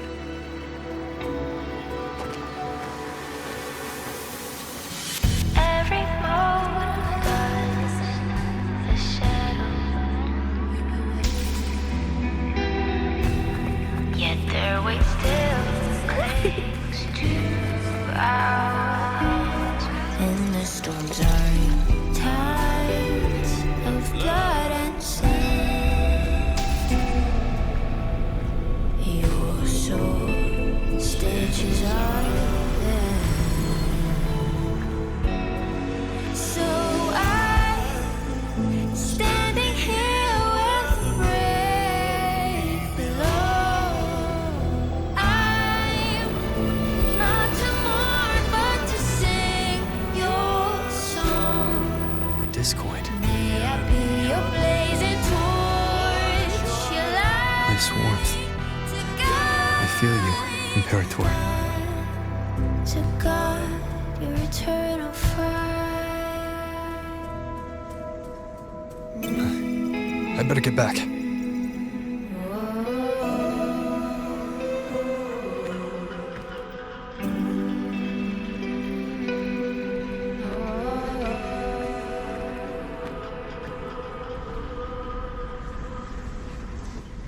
Did you find what you seek?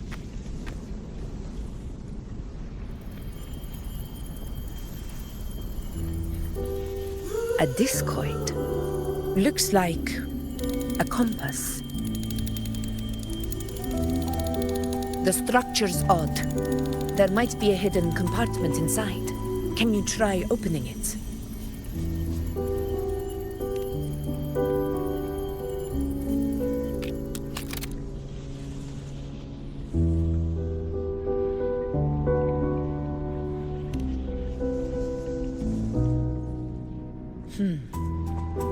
If this relic was left by the Sentinel, brute force won't get us anywhere. We'll need a different approach. Maybe a special key, a mechanism, or a password? Any ideas?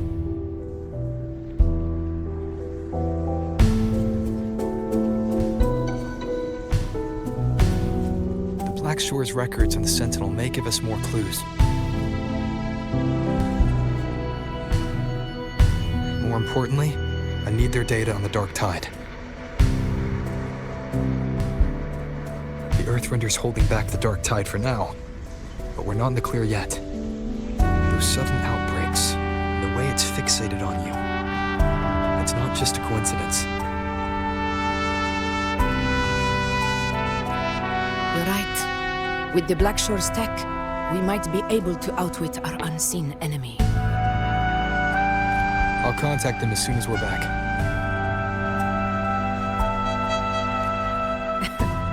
All right.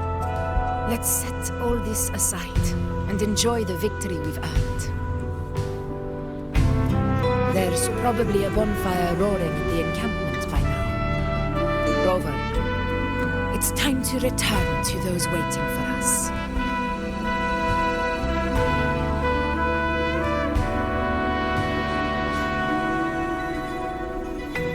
We won this battle, but the war is far from over.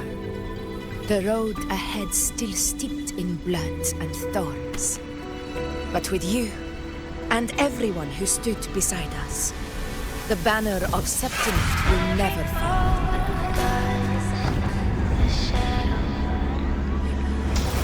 With the eternal sun as my witness, the name of hero belongs to you all.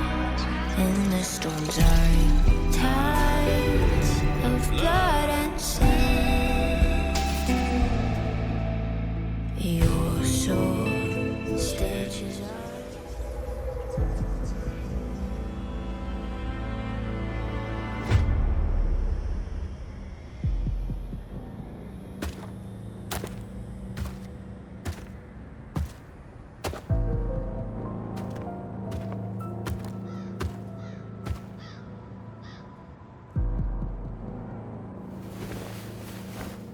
What a beautiful ending, my near-perfect protagonist. I must confess, even I didn't see this coming.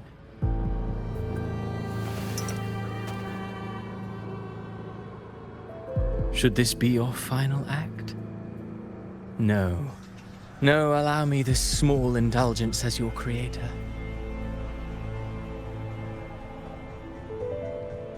The quill of fate may be sharp and cold, but still I want to see how far the soul I created can go.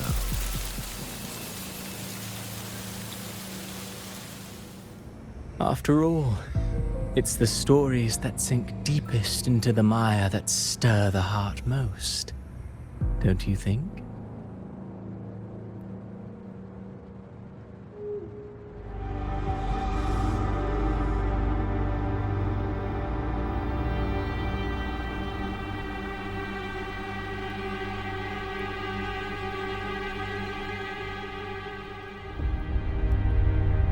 It's been a while, Rinesita. What prey do we hunt this time?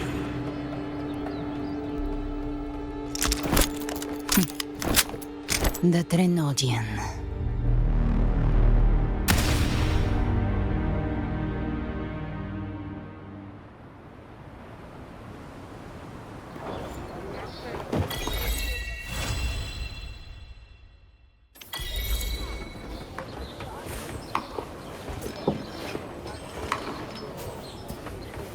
Thanks guys for watching. Be sure to like and subscribe to my channel.